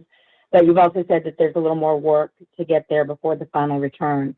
So it sort of sounds like one of these little bit pregnant things as to the comfort that you would have if you needed to deorbit ahead of getting this additional test data out of white sand. So could you maybe take one more crack at the difference between bringing Starliner back right now with whatever data you have versus waiting and perhaps tweaking the deorbit plan in some ways with the additional data? Thanks. Yeah, I would say it this way. I mean, the test will help us understand the thruster performance, and it may give us 100% confidence that everything we've seen on orbit is fine. It's just one more piece of data that we can have before we actually deorbit the vehicle. And, you know, as Mark said, there's a couple things we can do to tweak the deorbit if we had to. We can actually tell the vehicle not to fire certain thrusters if we do a test and we see one of these thrusters that we have on orbit is not performing exactly the way we want. We could actually deselect a thruster, or we could change the thruster firing sequence that holds the attitude for that deorbit burn a little bit. So we have a little bit of time to do that. But today, if we are in a contingency situation where the crew absolutely needs to come home, where the space station is not a habitable environment, the engineering data suggests that the thrusters will do fine, and the thrusters will perform well, just like we did on rendezvous day when each of those thrusters that had an issue, except for the one we've deselected, fired, you know, between 200 and 500 more times. So hopefully that makes it clear, and see if Mark has anything to add. No, Steve, I think you explained it well. Thanks. And our next question is from Elizabeth Howell at space.com. Hi, I'd like to echo that the lack of updates has been a little bit difficult, but I do appreciate everyone's time today.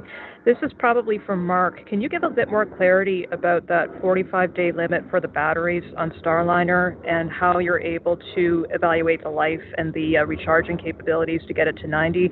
And also if that could even persist further, say if you wanted to go for however it may be, a 180-day mission or whatever, how would you be evaluating that going forward? Thank you.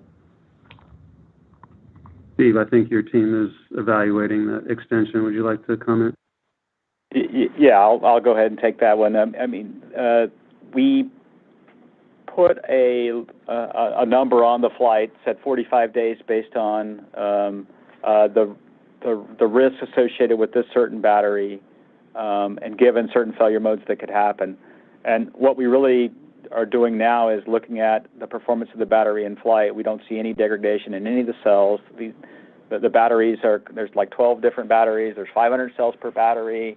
Each cell goes through a very scrutinous screening process prior to flight. We let it sit for like a whole year to make sure that it doesn't have any defects in it. We do scans of the battery cells. So we know that the battery cells that we have on orbit are good based on the data, and so now we're just looking at that risk levels, and the risk on any given day is the same. And so You can extend essentially that 45 days for another 45 if we decided that we were going to do that. We haven't decided how long to extend it yet, but I was just saying the risk of any given day on a given number of the cells in the battery is the same, if that makes sense.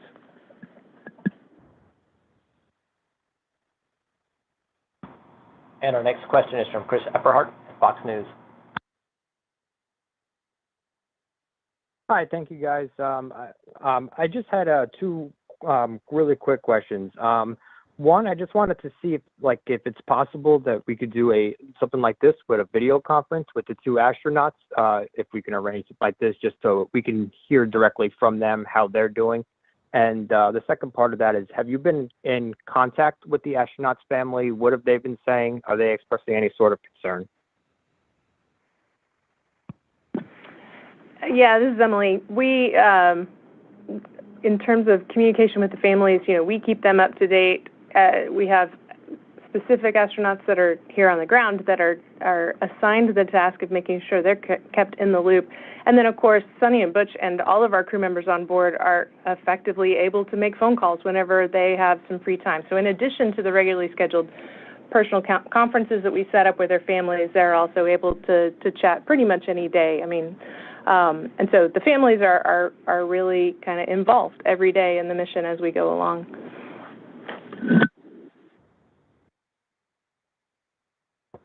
And our next question is from Marcia Smith at spacepolicyonline.com. Thanks so much. And I would also like to echo what all my colleagues have said about how useful it would be to have more of these conferences. And as much as I appreciate this one today, I think trying to do all three of these topics at the same time, the EVAs, the Starliner, and the deorbit vehicle, is a bit of a challenge, all within 1 hour.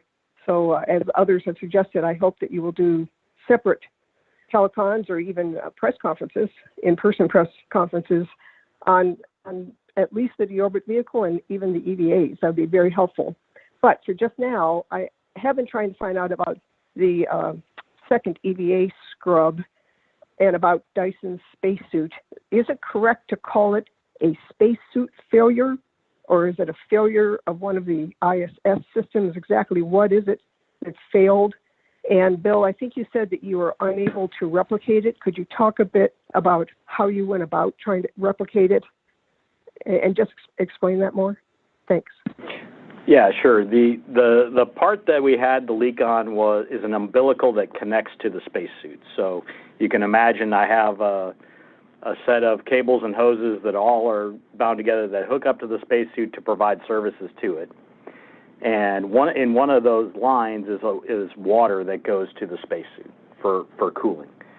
And so that has, because obviously when I connect it and disconnect it, it has these poppets that are supposed to close whenever it's not connected so that the water doesn't drain out.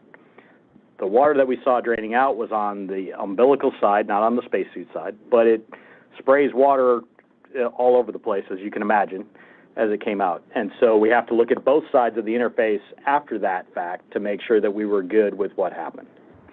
And if I can add, Yeah. This is Emily again. It's not at all unusual for us to see this type of failure in fluid connections.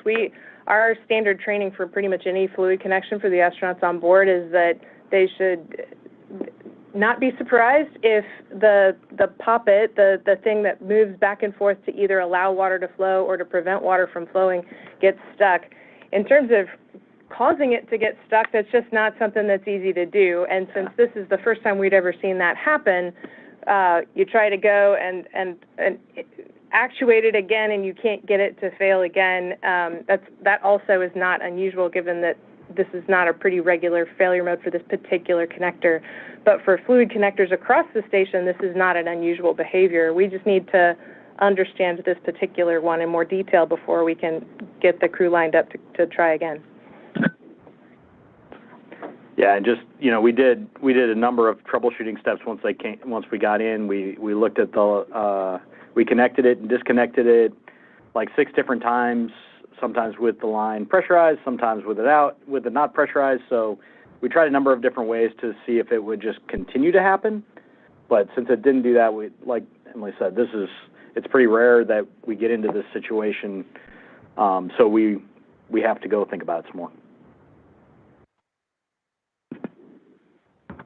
And our next question is from Manuel Monzante at Exploración Espacial. Thank you, Josh. Manuel Monzante, Exploración Espacial. I had like 4 or 5 questions about CFD, but they were all answered. Thank you for that. And I have one regarding ISS deorbiting, and I agree that we should have another call. But what would be the process of using this SpaceX vehicle? And I'm sorry if you mentioned this in another call or previous call. The idea is to use this vehicle for deorbiting the space stations all at once, or are you undocking by sections or by modules? How will be the process? Thank you. Sure. We will do the ISS all at once. It would dock to the orbit vehicle will dock to the space station. We'll gradually lower the altitude of the space station until we're ready to perform the deorbit burn, and then this vehicle would execute that deorbit burn to bring the whole thing in all at once. Our next question is from Anthony Leon at Spectrum News. Hello. Thank you for taking the time to answer questions. This is for Steve and or Mark. If there's a benefit in keeping the Starliner docked to the ISS and collecting all this data, would NASA and Boeing consider returning Butch and Sonny on a different space capsule to allow the Starliner team to work and learn more about these issues while Calypso was docked to the station? Yeah, I'll start and then Mark can add. Right now we're focused on returning Butch and Sonny on Starliner. Obviously, we have luxury of having multiple vehicles, and we've worked contingency plans for lots of different cases. But right now we're really focused on returning Butch and Sonny on Starliner. I see no reason to do anything differently as well. And I think we just need to reiterate, the vehicle is safe for return. And like the gentleman said earlier, it would be irresponsible for us if we have time and we want to do more, not to do it.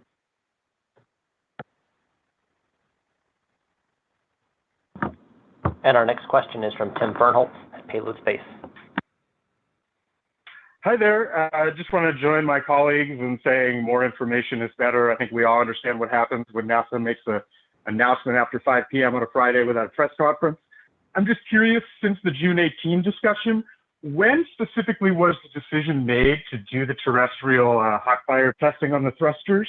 And what were the circumstances that led to that? Was there specific data that led the engineers to conclude that testing was necessary?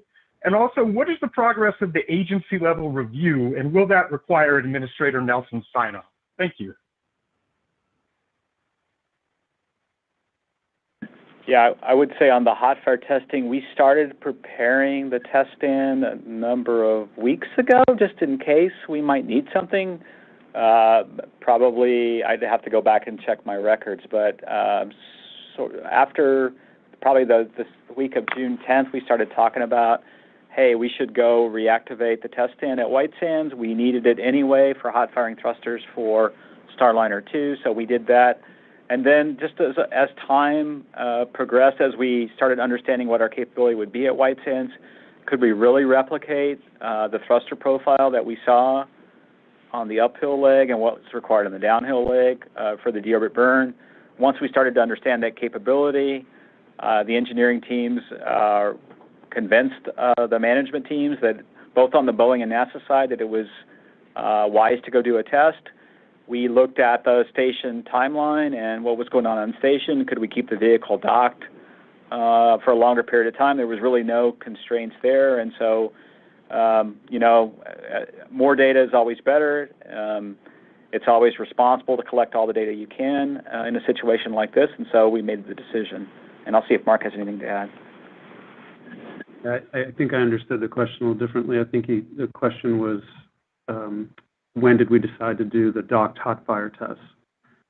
And, that decision process was, we looked at wanting to do another hot fire. We talked about doing it after we undock.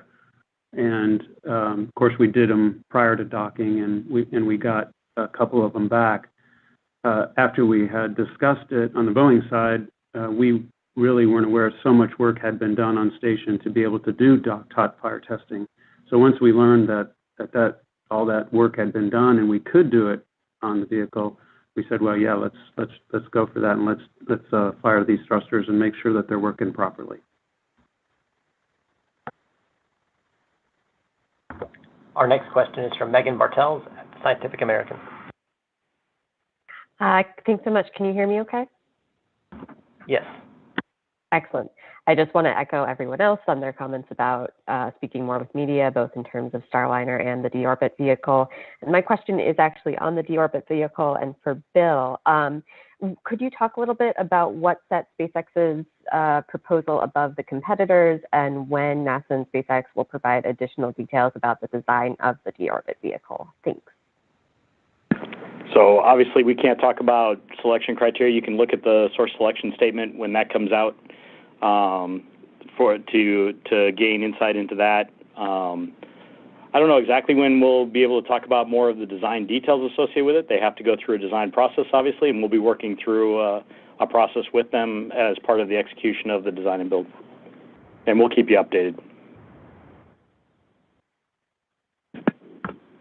Our next question is from Clayton Sandel at Scripps News. Hey, thanks for doing this.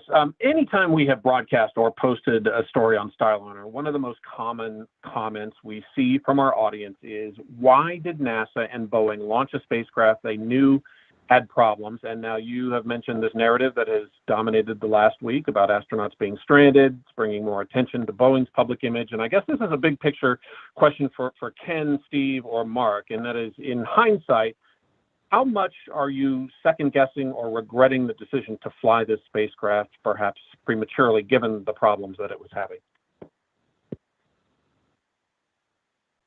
I can start and then see if Ken and Mark have anything to add. I think many of the things that we're learning would have been difficult to learn on the ground. And so I personally don't have regrets at launching the vehicle and docking with station. The helium leaks, when we looked at the system on the ground, we only had one flange leak, and our experience on the previous flight was that we only had two really small leaks that we thought maybe were caused by something else. So we learned about those helium leaks. I think those are going to be manageable with the amount of margin we have. And then the thrusters, certainly we did a few more maneuvers on this flight than we did on the previous flight. We thought we had made some software correction changes to eliminate the fail-offs that we had on OFT2 while we were sitting at 10 meters. We clearly missed something. We clearly have an integrated effect between how we're executing the rendezvous profile and how we're using the thrusters. And so I think we learned something there. We'll work through these two items and have the right level reviews, including an agency level review when it's time.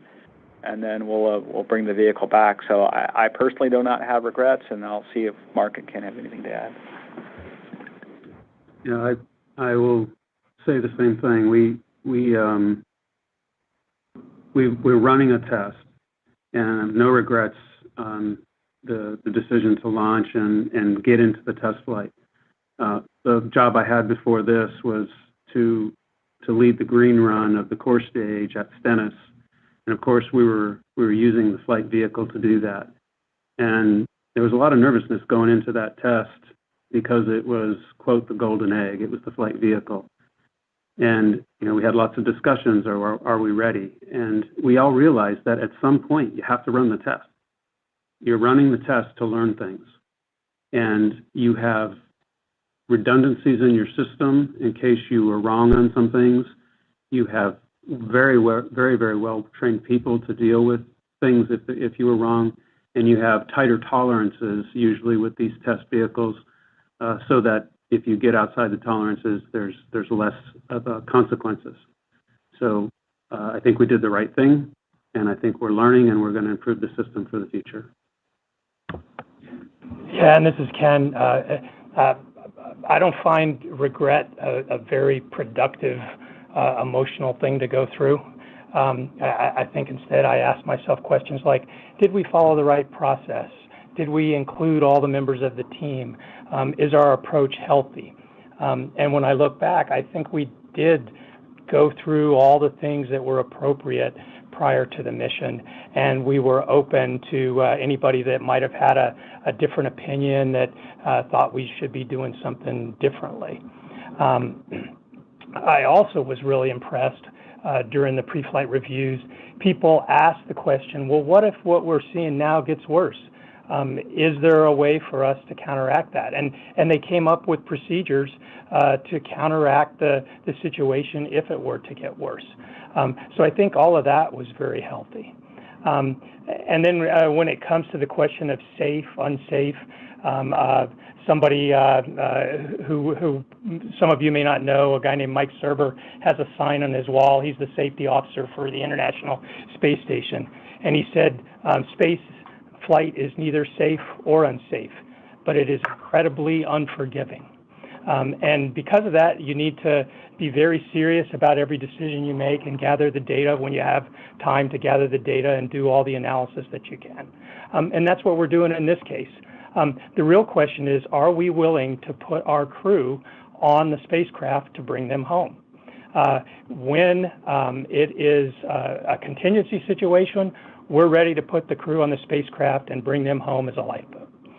For the nominal entry, we want to look at the data more before we make the final call to put the crew aboard the vehicle. And it's a serious enough call that we'll bring the senior management team together and, again, go through that process that I talked about just a minute or so ago.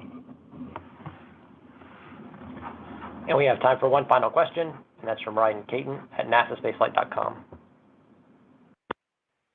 Hi, thanks very much. I'll just also echo the comments earlier that more information is always better for us doing our jobs as well as you guys doing your jobs.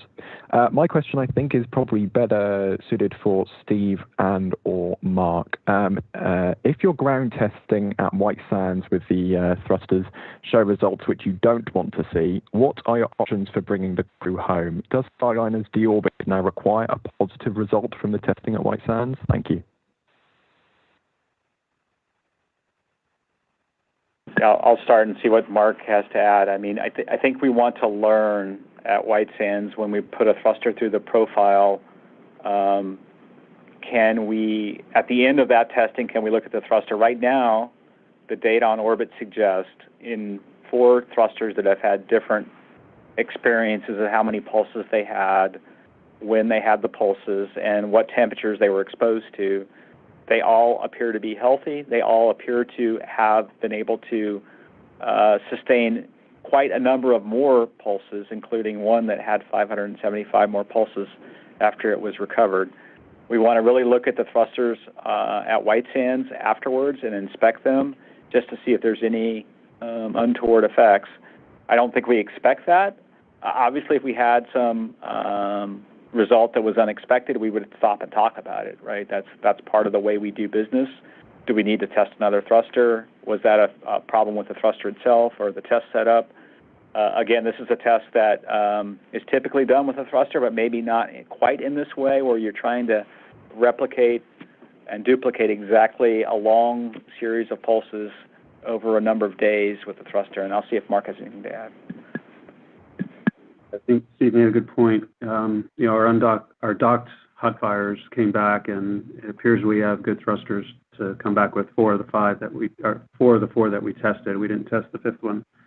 The team has looked at this test, and they're very confident we're going to learn some things from this test. There's a range of how much we're going to learn, and based on how much we learn will again dictate what we do additionally.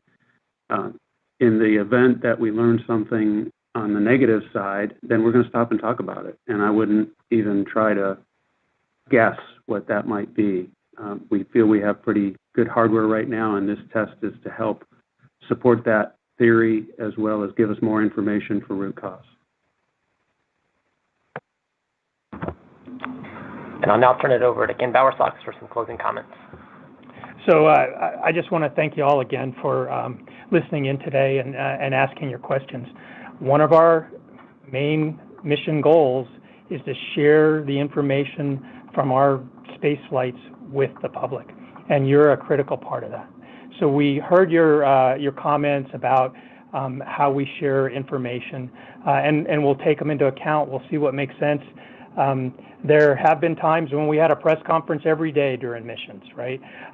And maybe that's something that we need to go back to when we've got vehicles up on orbit, especially during test flights. We'll take a look and see what makes sense.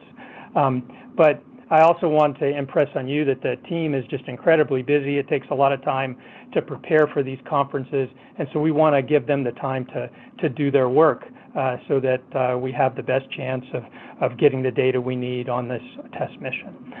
But we'll see what we can do. There's probably something we can do to step things up, and I especially appreciated the comments on timing for even our blog posts, what time of day it helps you for them to come out. So don't hesitate to keep sharing that with our OCOM team, and thanks again for joining us today. And this is Josh. I know we didn't get to everyone's question that was dialed in today. You can reach out to me online, and we'll be able to answer those questions for you. We'll also look to provide more on our next update publicly. And with that, that's going to wrap things up for us today. Have a great afternoon. Okay, so that was the update, the live update from NASA and Boeing about the Boeing Starliner.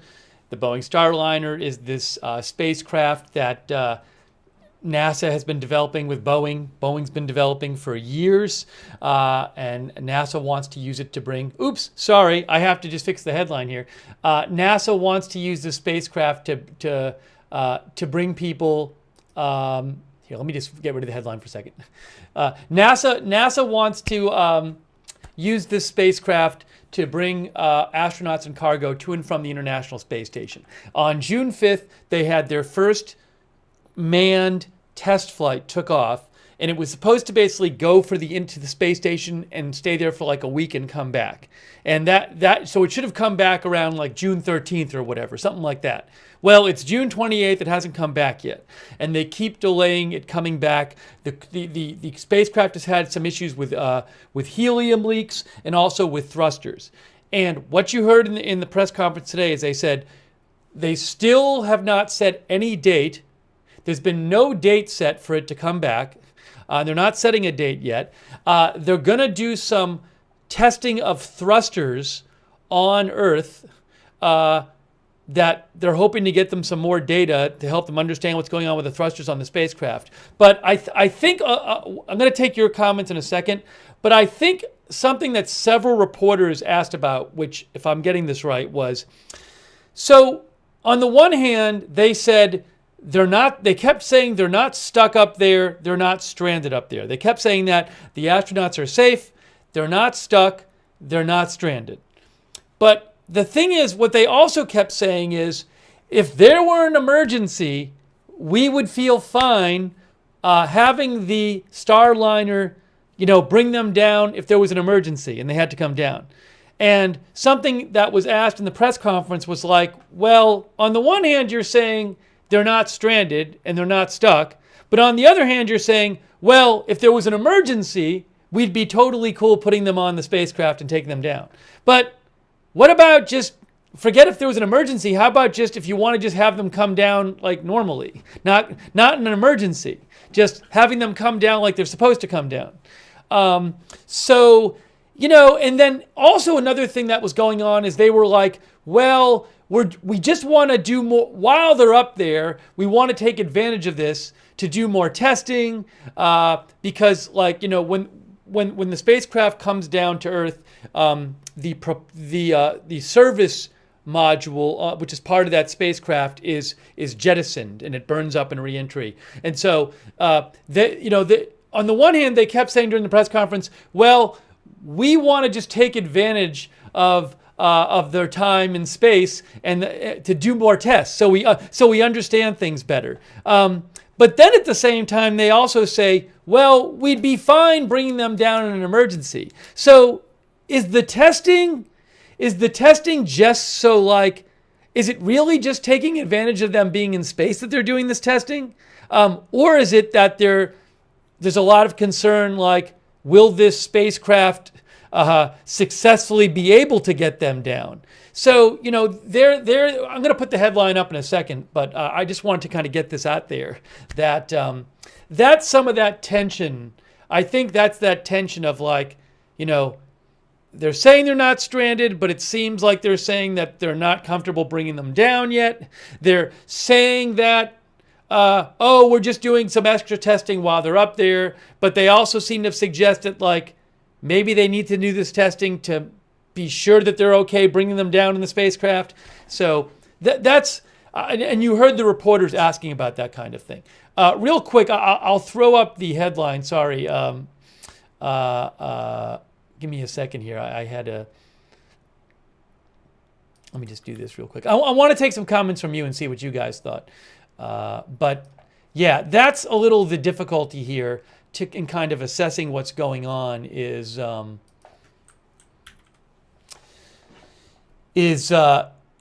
know, it's kind of the mixed... I think there's a bit of mixed messaging going on. You know, that's what I would say. And that's what you heard some reporters talk about, you know. So, and another thing that, you know, at one point NASA was saying, well, they feel kind of, generally they feel comfortable where the Starliner is at, and it's had some issues, but they feel comfortable using it now. But they want to try, they don't know how to fix these issues permanently. So, you know, just to say this again, because I think this is kind of the key takeaway that I was getting and what a bunch of reporters were getting at is they haven't set a return date.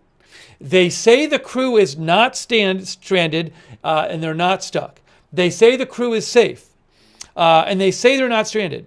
And they repeatedly said, we would be fine putting them on that Starliner and bringing them home if there was an emergency and we had to get them off of there. But what they didn't say is we'd be fine putting them on that Starliner tomorrow and just bringing them down. Not if there was not an emergency, if we just want to bring them down in not an emergency situation. So, you know, and on the one hand saying things like, well, we want to just take advantage of them being up there to do more testing because we're trying to fix these problems permanently. But on the other hand, saying, you know, oh, we'd be fine taking them down in an emergency. So I don't know what to tell you. It certainly seems like they do have some concerns about the Starliner, bringing them back down. And they're trying to learn. And it certainly does seem like they're trying to learn more about these issues. Not just because they want to fix things in the future after it's already come down. But when you say, well, we'd be fine bringing them on that Starliner in an emergency, that suggests you do have some concerns that you would feel better about with more data about bringing them down now. So, you know, what can I tell you? But they did repeatedly say they're safe, they're not stranded, they're not stuck. What you think about that is up to you. But these are the points I'm raising are points that you heard some of the reporters say. Okay? So let's see. But, you know, I can certainly, I understand them. This is a test flight. They want to get this thing certified so they can be used regularly to bring astronauts and cargo back and forth to the space station. So part of, you know, that's what the test is for. So there's a reason to do extra testing for that. But it also seems like the testing is being done because of concerns they have about using this spacecraft to bring these astronauts home. Let's see here.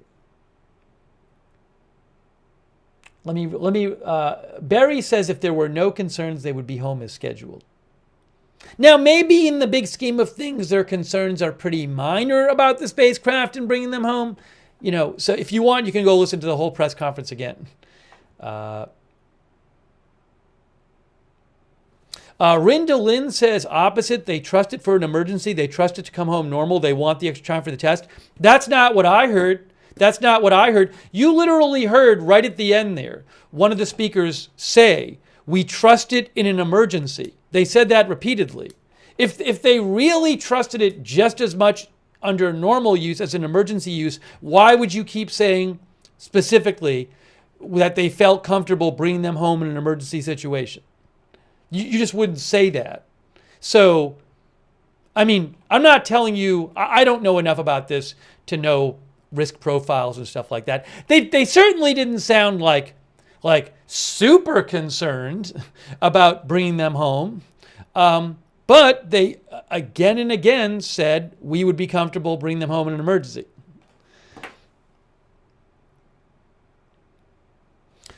Joe says there is no rush.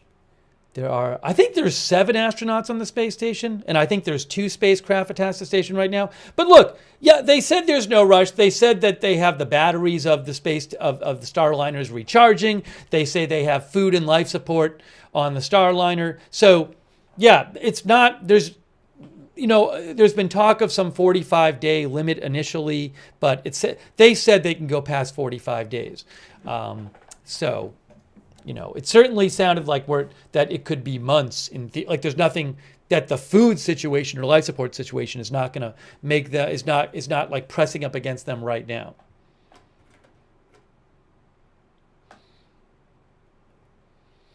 Martin R. says because they want to test the service module, which will be discarded and will burn up in the atmosphere. Right, and they've said that before, and as I've said that.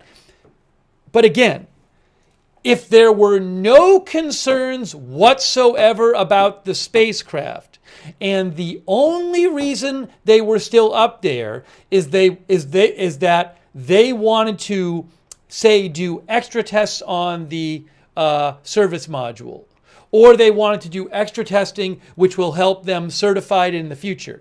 If there were really no concerns whatsoever about the spacecraft, they would not repeatedly say, and this is not the exact words, but something to the extent of, we're fine, we are totally fine putting them on that spacecraft if they have to come back in an emergency.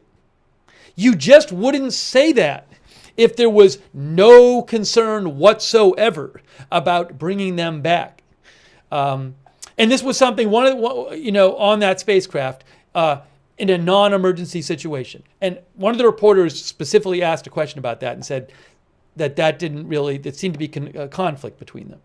So, it's just, I'm not saying that you should overly worry, but, it's just not true. It doesn't reflect what they said. To say there's absolutely nothing wrong with that spacecraft, they're not concerned at all about the spacecraft bringing these 2 astronauts back, and they're just staying up there for extra testing. You wouldn't say, if that was the case, you wouldn't keep saying, yes, we're totally cool with putting them on if there's an emergency and they got to come down tomorrow.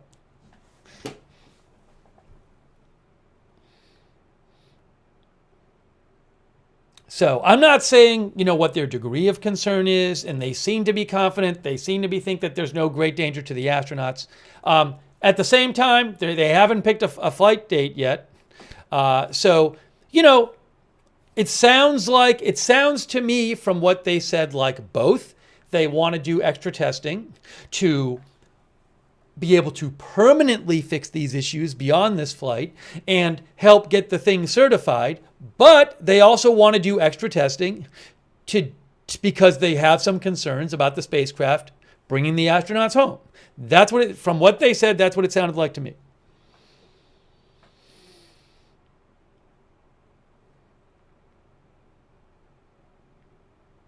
Doku says if they were planning to do these tests even before launch, they wouldn't have set the return schedule that early.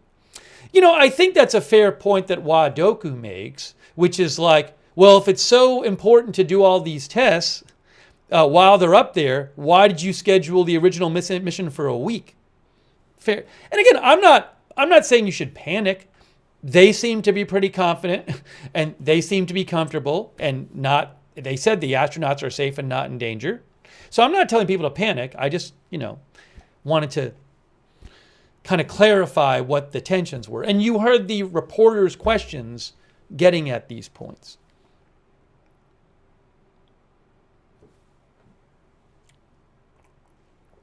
Crispy When Wet says by emphasizing that they're comfortable returning due to an emergency, they're insinuating they're not fine to do a normal non-emergency return. And maybe their concerns about a normal non-emergency return are not that great. Maybe it's just a little bit of concern, but they just want to be sure. So I'm not telling people to panic. But you know, I think something that several of the reporters took issue with was when NASA and Boeing were saying things like they're not stranded and they're not stuck.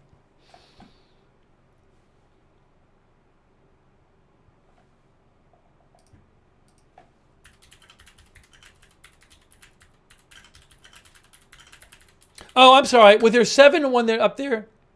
I'm sorry. I think I got the number wrong. I think I misremembered.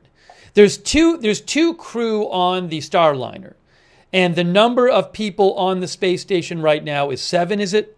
As Joe mentioned, I might have just misremembered that. We covered this before. I forgot.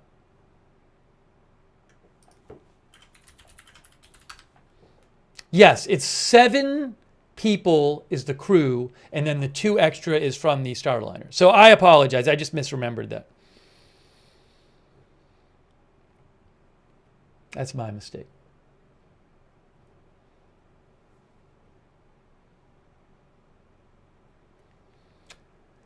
Let's see. Melody J says if they were so confident they'd be on the first flight home, period. Or I guess she's saying they would schedule the flight home faster.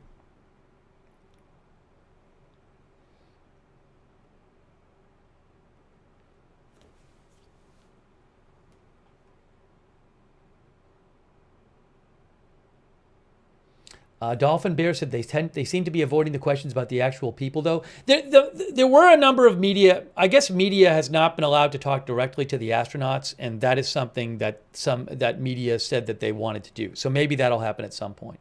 But the astronauts can call home, as you heard. And I believe astronauts, I think they've done some video appearances, but I think the media wanted to be able to ask questions to the astronauts. Lori Conklin has no confidence in this mission.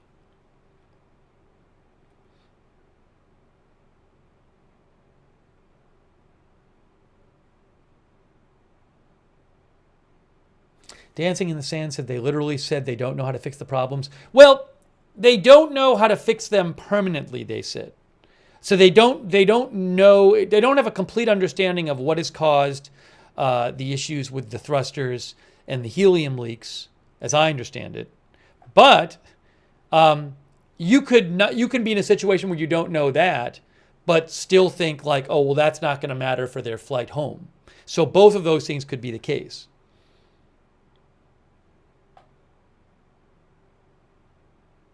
But to repeat, they said repeatedly that they would feel comfortable they have no problems putting the astronauts on that ship and bringing them home in an emergency where they had to come home.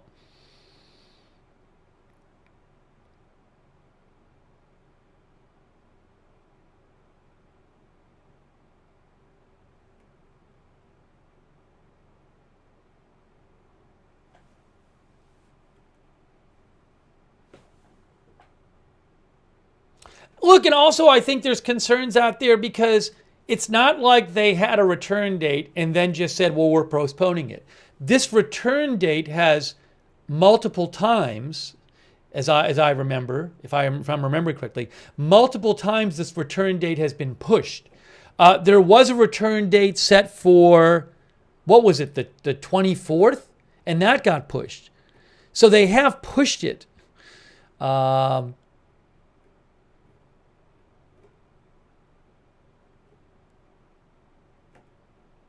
So I think that raises people's concerns when they say, well, they're going to come back on this day, and then, yeah, look, this right here. This was from June 14th. NASA and Boeing Space are now targeting a return date of no earlier than June 22nd.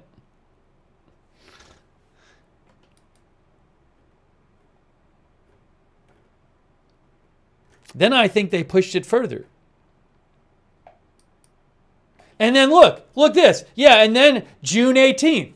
NASA and Boeing Space are targeting June 25th for undocking and landing June 26th, right?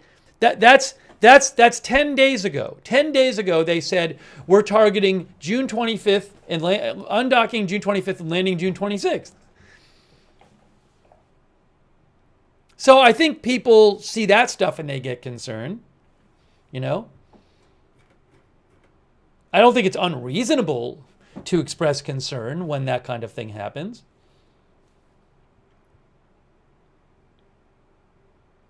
LSA ambassador thinks they will catch a ride home on a different craft. The last thing the Boeing brand needs to be associated with right now would be a fiery reentry.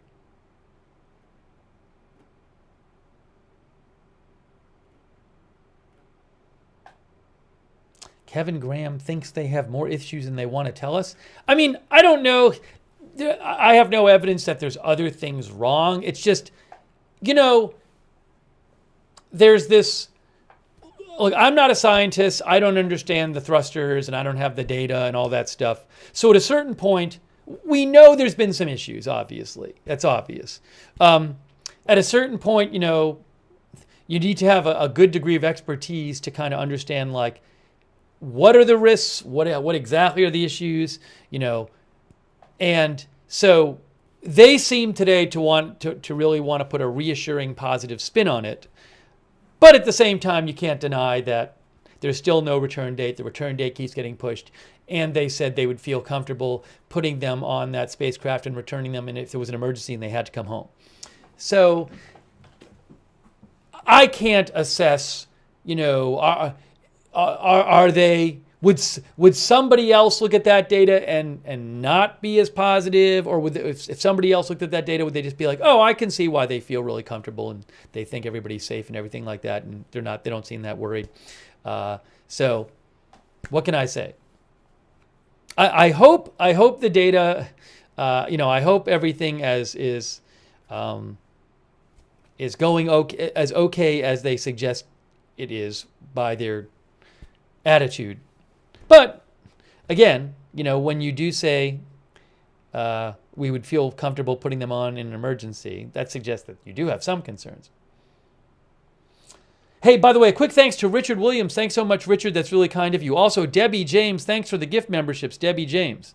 And Janet Burnett and AJ, thanks for the gift memberships as well. So nice of you. And let me take a few more comments here.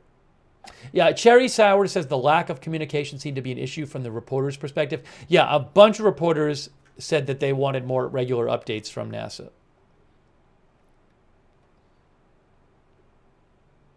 But anyways, like if you missed the briefing or whatever, or you want to hear it again, I mean, you can just go back and listen to it, right? They did a briefing. You can go listen. It was like an hour. Listen to what they said. Listen to the questions. Decide for yourself. But you can go back and rewind and watch it. But no, they have no date set for this return yet. They're going to do some thruster testing on Earth. I guess of a thruster a similar thruster in similar conditions to the one in space. So that's going to come up for the next week or a couple weeks or something like that.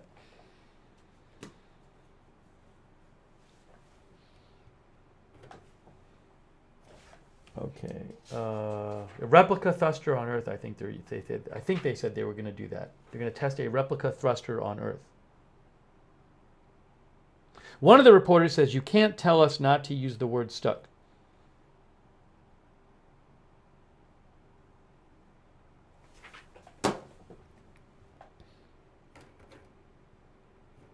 There was one person from Boeing. Most of the speaking was done by the people from NASA. The person from Boeing came on at the beginning and said that they felt that the press coverage had been misleading. He was upset when he read the paper every day and saw the stories.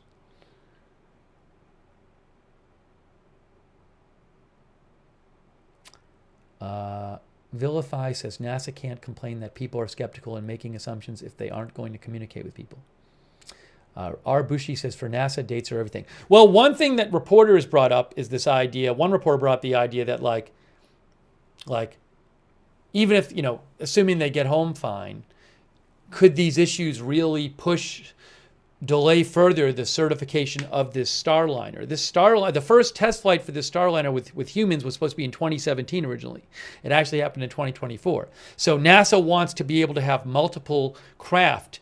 They already have the Crew Dragon from SpaceX, I believe. They already have a SpaceX craft that can take crew and cargo to the space station. They want another craft, which is what the Starliner is supposed to be. But you know, if you're having these issues and you need to do testing, even if you can get it back down and they bring the astronauts home, it brings the astronauts home, could you have a big delay in certifying this thing to get to use regularly? Brendan says they said they were going to try for July 2nd. No, they did not. I think maybe they talked about, they might have set a date for a spacewalk, Brendan. You might have got confused with that. They specifically said they have no date set for a return yet.